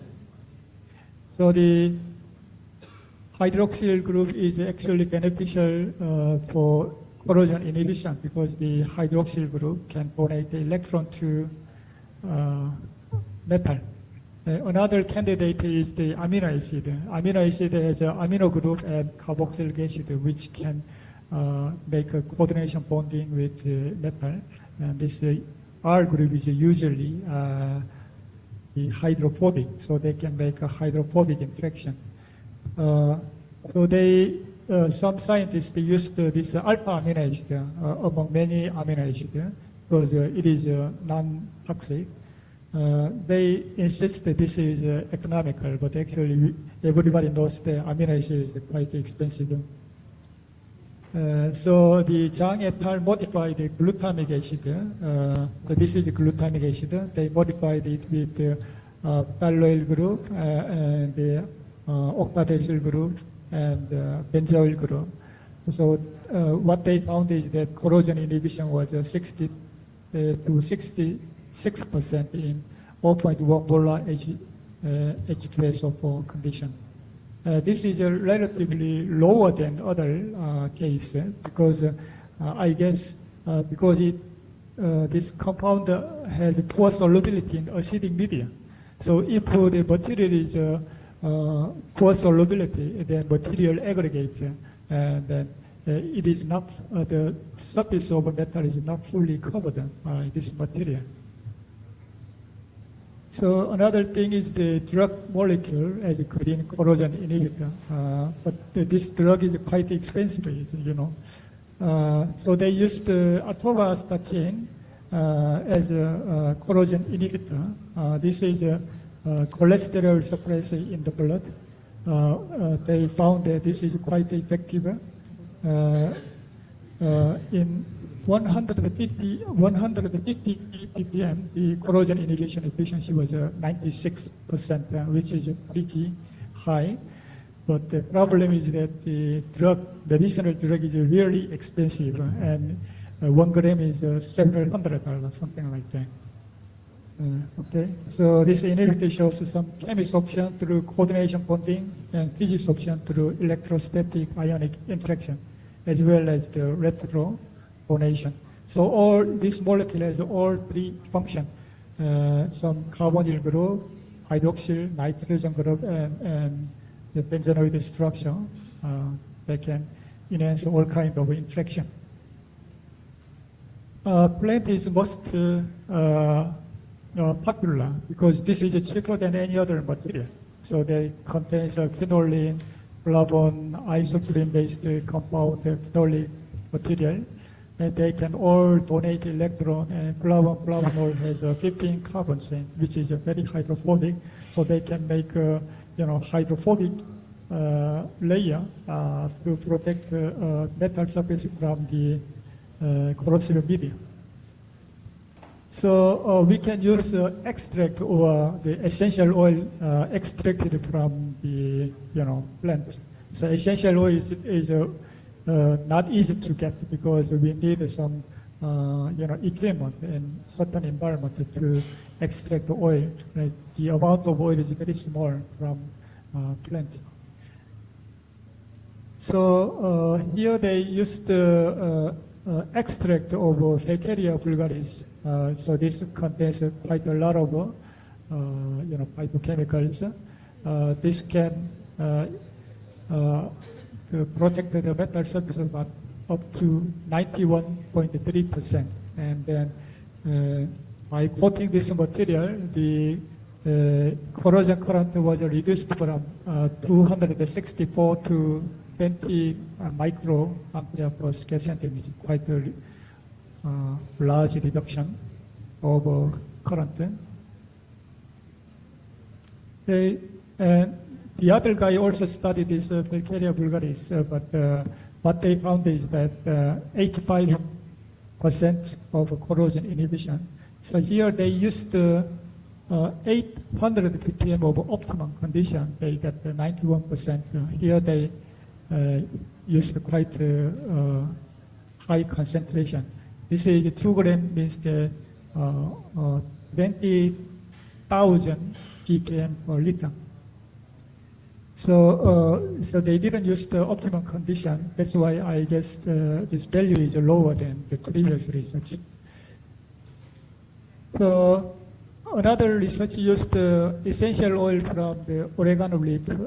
Oregano leaves has 4 major phytochemicals: beta-osmin, terpene, thymol, and carbaculol. So this material could prevent the corrosion from the acidic media too. Another material is a rarest element. Rarest element is a group 3 element, including scandium, yttrium, lanthanum series. The Liu et al. In China developed cerium penetrolene binary complex. So this shows the bare metal. This shows only cerium ion. This contains only penanthrolene ligand. This solution contains penanthrolene, penanthrolene cerium nitrate complex. So this ligand can protect this metal surface somehow, but this protection was maximized by making by using this complex. So the corrosion inhibition was up to 95%. Okay, so let's conclude my research, my presentation. For green corrosion inhibitor, the material must be non-toxic, non-hazardous, biodegradable, or at least eco-friendly. They should be economical. To be a good corrosion inhibitor, the material must be linear to get a better surface absorption, a better packing on the surface. And there should be a high number of heteroatoms which can donate electron. Also, material must be soluble in acidic environment to enhance the corrosion protection. There are three types of corrosion inhibition. One is chemisorption, the other physisorption, and retrotonation. So if there are chemisorption, physisorption, retrotonation all together in one molecule, then we get a good result. So thank you for your attention. Okay, thank you very much, Prof. Kim Song-chul, for nice and very interesting presentation. Let's give big applause for Professor Kim Song-chul. Okay, now we come to the question and answer session. I'm sorry I have to announce that presentation from Professor Danang Parikesit will be delivered after this session. So we have two keynote speakers, and then we come to question and answer for two keynote speakers. Thank you, Prof. Kim. Very nice presentation. As we know, usually when we want to protect pipe, we protect from the surface, I mean external protection, but he already talked about green corrosion inhibitor. If I'm not mistaken, this may be from internal pipe, not external. Usually just painting to cover the pipe. Maybe we can discuss it further from the question and answer. Okay, I'm going to divide to two parts of this question and answer session. For the first part, I'm going to maybe two questions. Don't forget, mention your name first and then affiliation. Okay, two questions. First, someone, anyone, anybody want to ask a question? Okay. While waiting other question, would you please maybe mention your name, please? The committee, give him microphone, please. Wait a minute.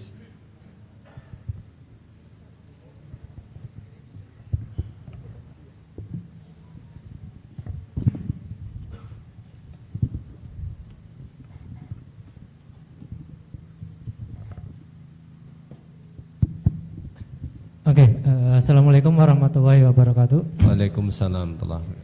My name is Ahmad. I'm from Polytechnic Negeri Indramayu, and I am background is mechanical engineering. I am very interested in process about the spray drying. Yes, Mr. I also is have to make machine drying in my laboratory. But spray drying is very, very new for me.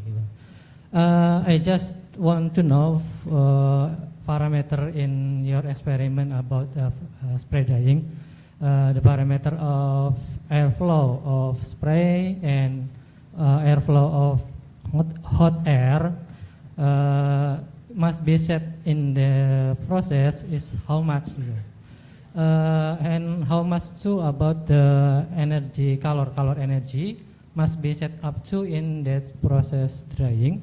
I think if the energy and airflow is not sufficient, I think that result is not good. Is it right, Mr.?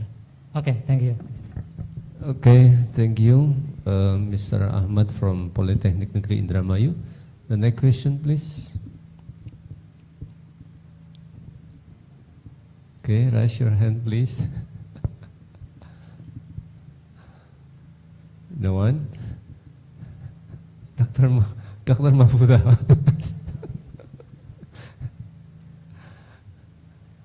Okay, maybe Mr. Awani, please answer it first, maybe while waiting other questioner. Thank you very much for your nice question. Yes, directly, actually, I didn't mention in our presentation about the parameter of the speed drying. So, actually, we did a lot in the parameter actually, but it's too complicated to explain because many data that I will focus about the in what the choices of the material. So actually, yes,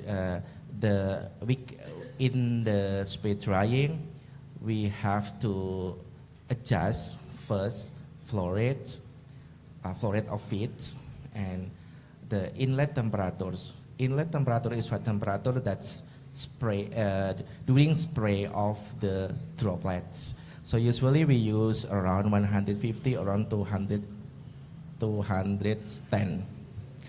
So because I use 175, and also optimization, I do optimization of the inlet temperature in order to know what's the best process and from the maltodextrin, if we will use the maltodextrin as the binders, we use around 25% in our emulsions. We got around 175 degrees Celsius in the temperatures, and when we adjust in the temperatures, we also adjust the flow rates. Usually we use the 100%. It means that in the pipe we just there is some valve that can adjust, we can open 100%, 150%. But usually, because normally we just adjust 100% for flow rates. But it is for in the laboratory scale.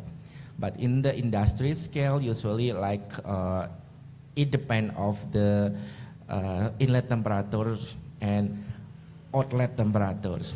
When we adjust inlet temperature and we want to the smallest or the smallest outlet temperature in order to, because our powder is very sensitive with heat, it will degrade more and more bioactive compounds. So we have to adjust the outlet temperature as low as we can. So based on the adjusting of the inlet temperature, outlet flow rates, and we got the outlet temperatures in the scale lab. But in industrial lab, we have to adjust inlet temperatures and outlet temperature. That's why the flow rate is directly based on that two parameters, something like that. Usually the process is very influenced with the formulation of our feed. Usually, industry they just we just adjust 170, but outlet 70 or 90 degrees Celsius. So directly it will be moved, something like that. Directly like the flow rate will be continue after that. Yeah, I hope I answered your question.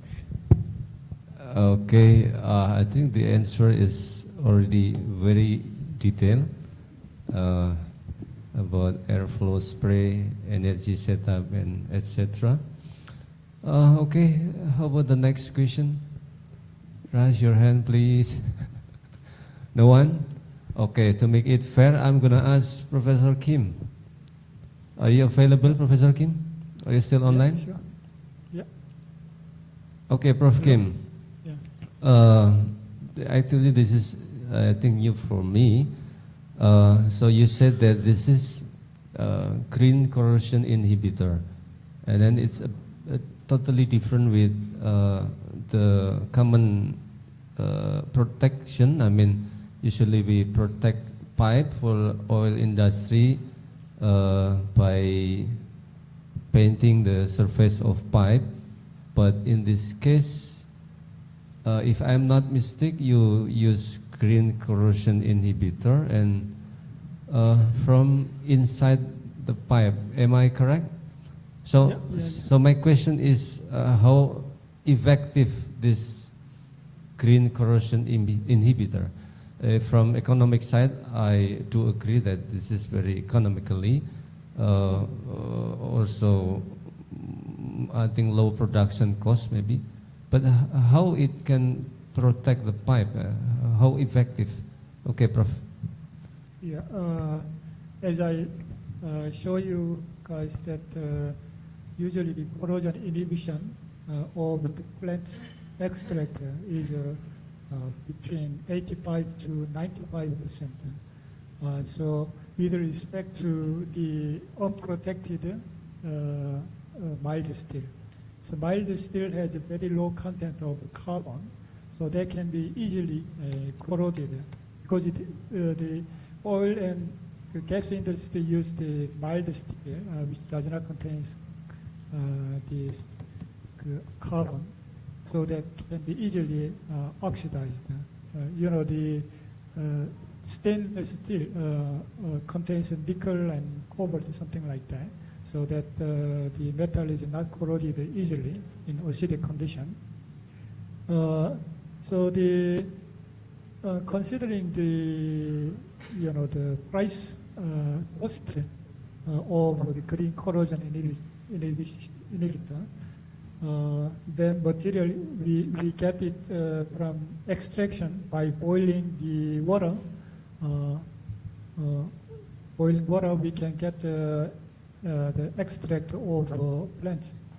So that can be quite effective if the main ingredient in plants contains nitrogen, oxygen, carbonyl group or carboxylic acid, and some benzenoid structure or some conjugated structure. The material can interact with the surface by using chemisorption, physisorption, and pipe-by interaction. Because that we use about corrosive media for less than a few hours to wash the pipe. So if we use this plant extract to protect metal surface, that could be quite effective to as a corrosion inhibitor, because that the data that I showed you is that the metal surface was exposed to corrosive media for 5 hours to 1 day, 24 hours. So most of the mild steel can be protected by using the significantly less amount of the plant. Okay, as you see that in my slide, that the concentration of plant extract is around 100 ppm to 500 ppm, which is quite a small amount of extract. Okay, so I guess this is a good material, good research topic for Arab world, especially Arab world, because they use a lot of pipe for gas and oil. Okay, thank you, Prof. Thank you, Prof, for explanation. Okay, I think this is interesting, how to protect the pipe by maybe, was it preventing contact with oxygen or others? Okay, for the audience participants, I think time is very limited because we have to watch the movie recording from Professor Danang Parikesit. So we come to the end of this session. I mean, Professor Kim Songchol and Alwani Hamad, PhD. And then once again, thank you very much for active participation, maybe. And then also for keynote speaker, Professor Kim Songchol Kim, and then also Alwani Hamad, PhD. We hope we got many benefit from this talk. I think it's very nice talk, and then we can follow up this sharing knowledge with other collaboration. Okay, we once again we give big round of applause for Professor Kim and Dr. Alwani Hamad. Thank you so much. Thank you very much. Okay, I think I have to close this session by saying Alhamdulillah, Alhamdulillah Rabbil Alamin. Assalamualaikum warahmatullahi wabarakatuh. How about the next? Okay, Professor Danang. Okay, but you can come to your seat. Now, we go to the next keynote speaker, Professor Dr. Danang Parikesit. I'm going to read his curriculum vitae shortly. He is a leading infrastructure and transportation expert in the Southeast Asian region. He is a university professor at Gajah Mada University. Then, he is appointed as a chair or co-chair of the Transportation Technical Committee of the National Research Council 2016 to 2020. And then also he is chartered professional engineer of the Institution of Engineer Indonesia, as well as an Asian engineer. And then he is appointed by the Indonesian Ministry of Public Works and Housing as the head of the Indonesia Toll Road Authority, responsible for managing concession of more than 2,400 kilometer toll road network in operation and 2,500 kilometer new toll road investment till 2024. Okay, welcome to Professor Danang Parikesit. But in this session, we just watched the video recording from Professor Danang Parikesit. There is no question and answer because no one will answer in this session. Okay, I think we can play the video recording now. Bismillahirrahmanirrahim. Assalamualaikum warahmatullahi wabarakatuh. Good morning to all of the participants of this international conference in Inceas 2023, organized in the great city of Yogyakarta, my hometown. It is a great honor for me to be part of this conference, to be part of this international community of renowned academics, and to be a part of a global effort to promote sustainability in our developments. I need to thank Associate Professor Jepul Suroso, Director of Universitas Muhammadiyah Purwokerto, and Dr. Juanita, the conference chair, for extending the invitation to me as a keynote speaker. I'm also pleased that my friend Iman Iswatika, the Director of Road Safety Polytechnic, will give his opening remarks along with other prominent speakers. I told Dr. Juanita, the conference chair, that I'm more than happy to speak in this important academic conference, of which its theme is very close to my heart.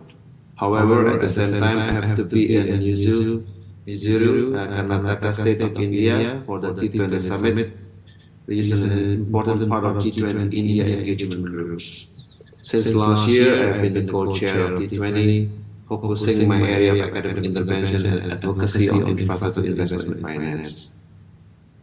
In the G20, there are members of G7, which are basically developed and high-income countries, and a group of high GDP developed countries like Indonesia.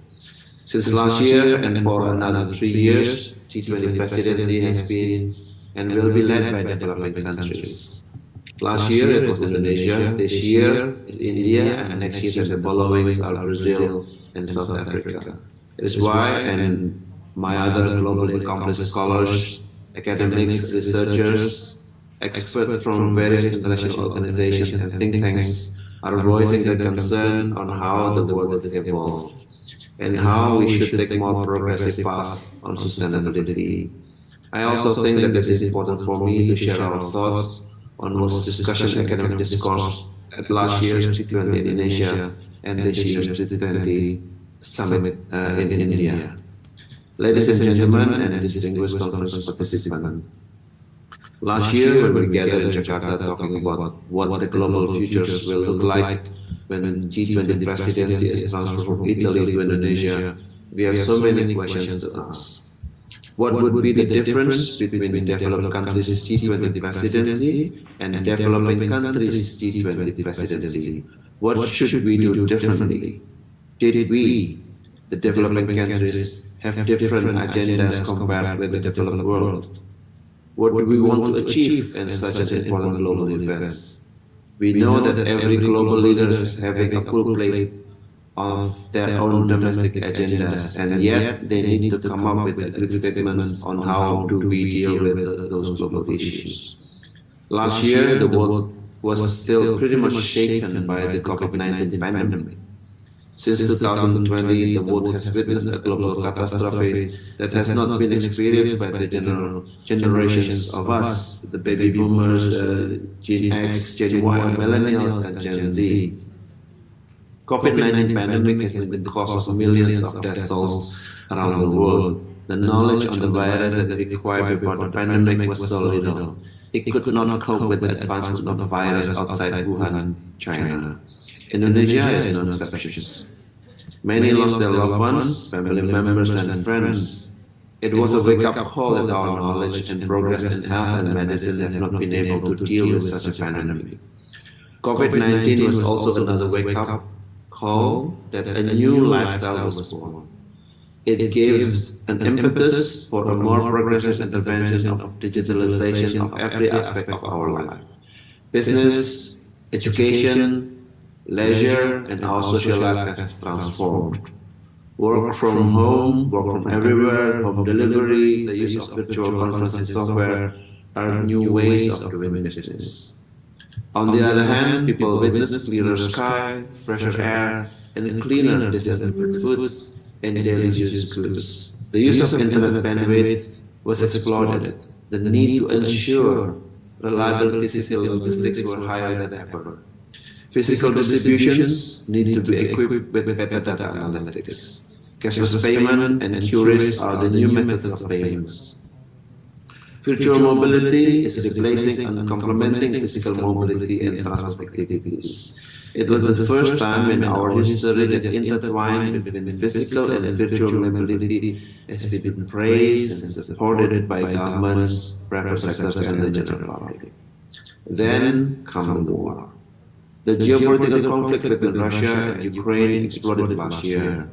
While this conference is not a right venue to talk about the government policies, the consequences of this conflict in Europe is more apparent, more clearer than ever. The rising cost of commodities, food prices, and energy was evident. It gave negative impacts to the global financial stability. During T7 summit in Berlin last year, Professor Jeffrey Sachs from Columbia University has warned us that the Sustainable Development Goals, or the SDG, was already extremely difficult to achieve. The need for a post-war economic reconstruction will divert the priority of donor governments and multilateral development financing agencies from low-income countries to war-affected countries. This will further hamper the achievement of SDG targets, especially in providing basic infrastructure services to poor communities such as water and sanitation, access to electricity and telecommunication and irrigation. Global financial support for development and supply of money will be tightened. The cost of delivering infrastructure will be higher. Even in the US, costs of food are increasingly higher and significantly and encourage people to change their lifestyle? What should we do? How can we make life more affordable for people, especially those with low income? The cost of acquiring new materials and raw materials and primary commodities is globally more expensive. Businesses and governments are relying on their effort on lowering the cost of transportation and goods and services. We need to lower the distribution costs. We need to lower the logistics costs. We hear the statements from our political leaders again and again. Countries are now facing and racing to lower the cost of transporting their productions in, out, and inside their borders. On the global trade, many political leaders are more skeptical about the beauty of globalization. Globalization is no longer there. Globalization is dead. People are no longer believe in onshoring and offshoring goods to have more competitive products. They now change from offshoring to friendshoring. What it is, they are only sourcing their needs from the so-called friendly countries.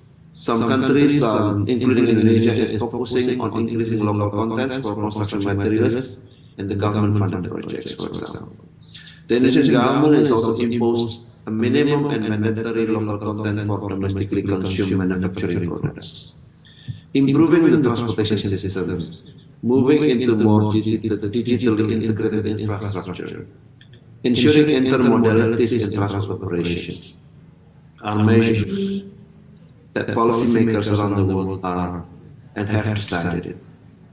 A big push in the total development in Indonesia and India, huge transnational railways in Southeast and East Asia is happening. A global rush for establishing mega projects and mega airports to lower the cost of delivering goods and services is underway. Dear conference participants, with those two global strategic development issues I mentioned earlier, we should ask ourselves the big questions. Where are we in addressing the sustainable development goals, especially in the areas of poverty reduction perspective of SDGs? Where are we in responding to the climate change? How relevant is the conference themes of sustainability in current pressing issues of political leaders and international diplomacy? Let me further ask ourselves different but more technical issues.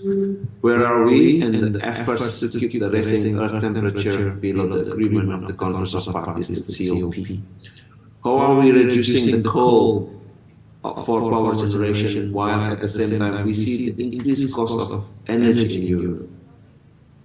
We all know that the increasing energy price in Europe give export revenues from many coal-producing countries like Indonesia. It has put coal exporting countries in a difficult position to reduce the use of non-renewable energy. It is not the decarbonization we are experiencing today, but the recarbonization of our energy. How the advancements of electric vehicles and automated vehicles will change the landscape of Indonesian combustion engine-based automotive industry that has been one of our biggest exports in the country. We'll be able to downstream the nickel and lithium mining to sustainable battery industries. Let me again throw you another technical question. If the government is promoting a locally sourced construction materials or imposing a mandatory local content for domestically consumed goods, what it takes and what it costs to consumers. Consumers like you and I. Will it cost higher, or will it give us more savings to our income for our other needs, perhaps secondary or tertiary needs? What are the answers to those questions? Ladies and gentlemen, distinguished guests and conference participants, of course, there are too many things to chew first before responding to those questions. We could not and we will not able to answer those questions during this conference. We need to digest facts, carefully assess our assumptions, and more importantly, to take out our fears for our better future. The world economy is projected to grow 3.6% in 2022 and 3.7% in 2023. lower than the estimate in the early 2022. While this COVID-19 seems to be behind us now, the scary effects on employment, poverty, and education will last really long. The unemployment rate reached 6.3% in 2021, with 33 million more people unemployed worldwide than before the pandemic. Women, youth, and less educated groups of the population have been disproportionately affected.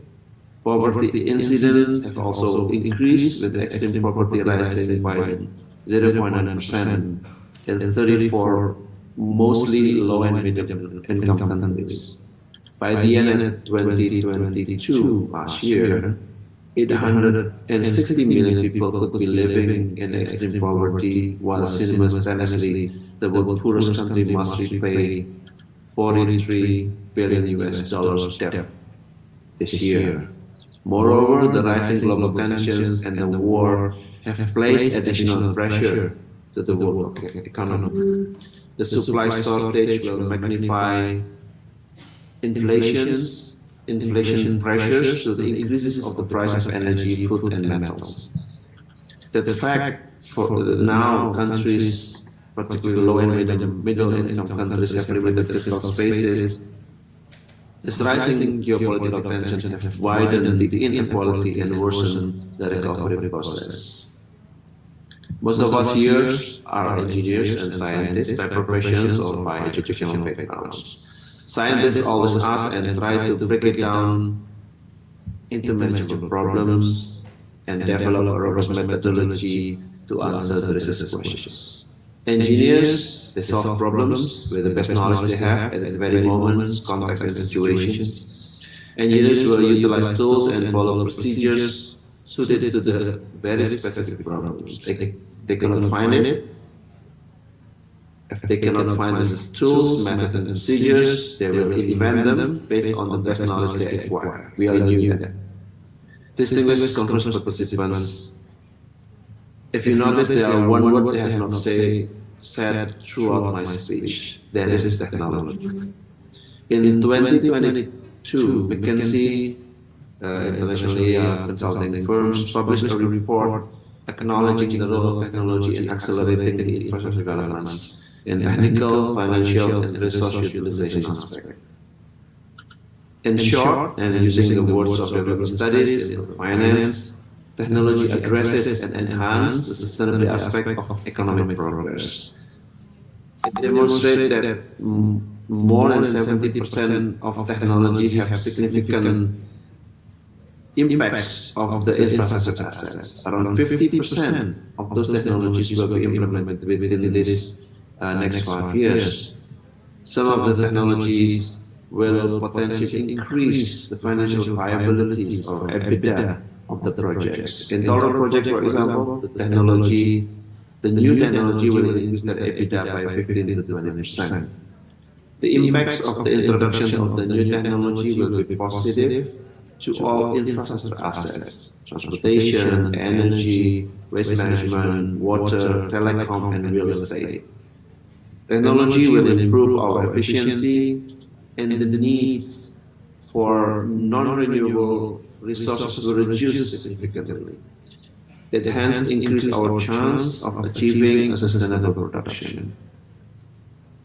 In 2016, back several years ago, Oliver Wyman Consulting also identified the exponential rate of technology invention will shape transportation technology again by delivering more efficient mobility.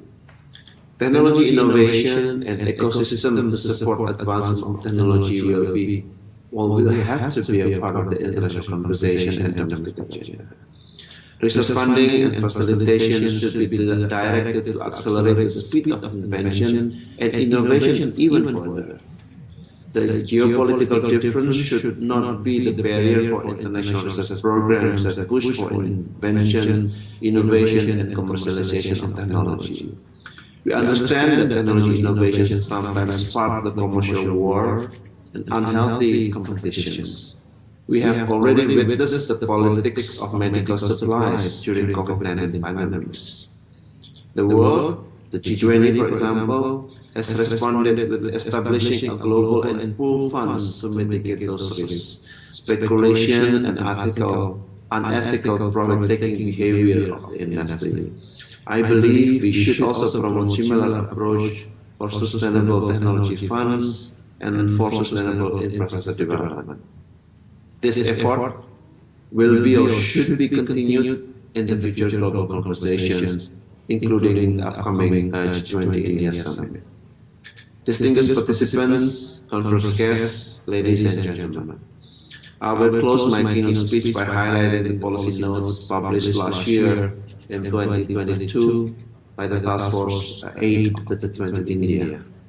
We have explored potential reform areas of issues related to sustainable investment financing for global economic recovery and sustainable development.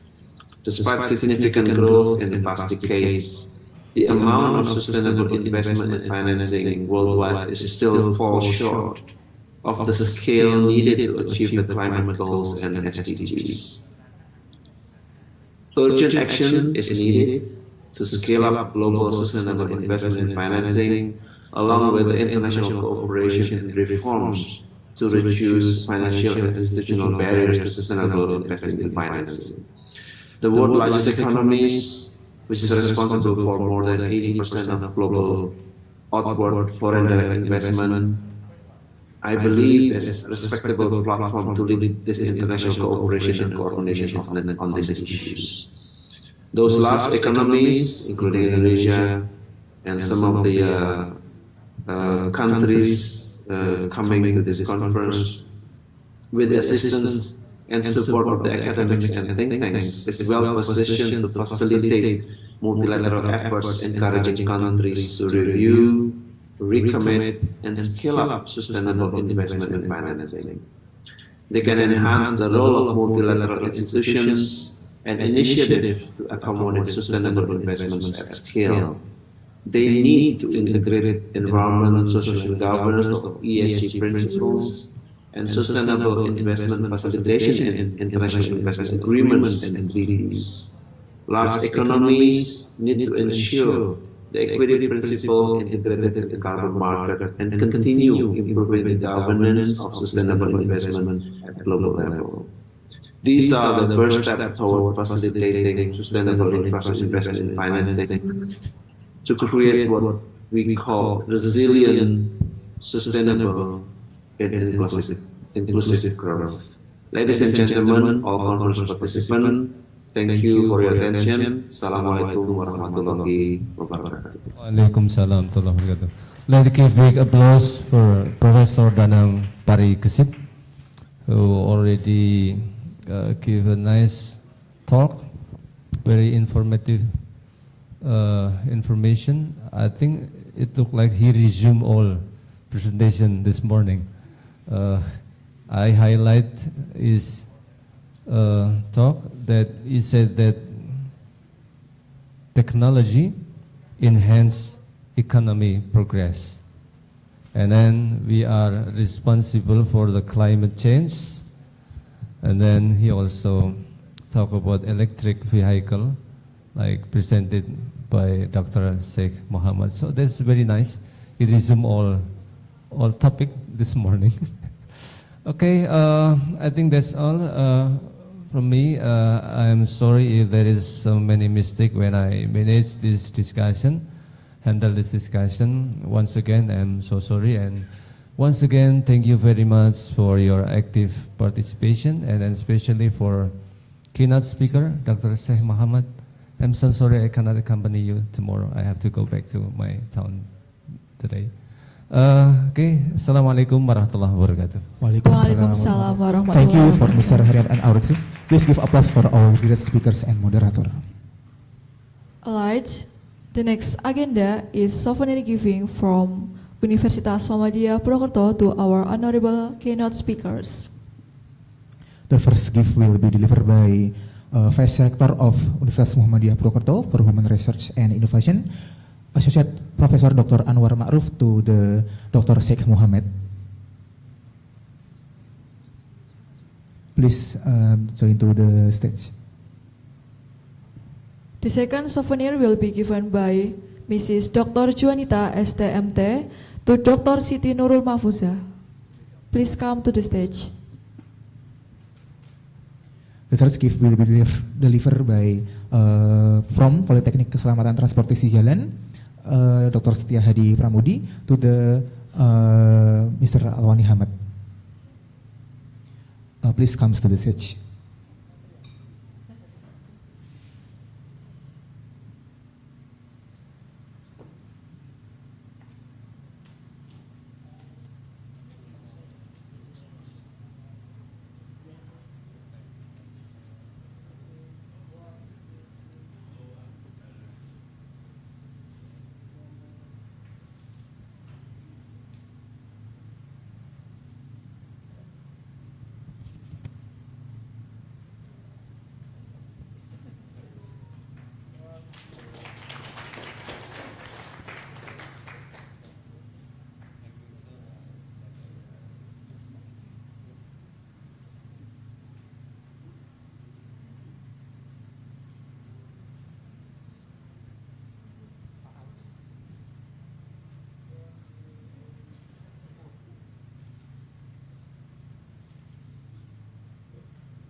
Okay, thank you, and please give applause for your great speaker.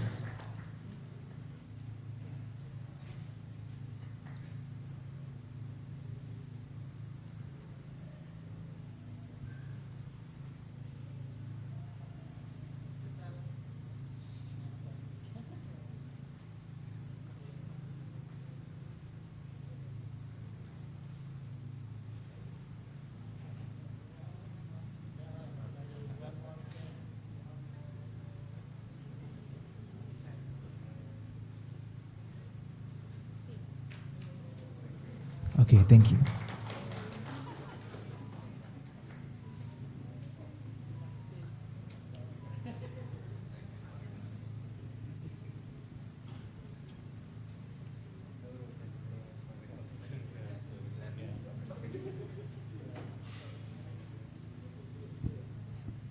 Dear ladies and gentlemen, thank you for actively participating in this session. Me, Ditya Usmi Safira, and Dimas Dwi Sardi Putra, as Master of Ceremony, also apologize if there are words or actions that are less pleasing. Before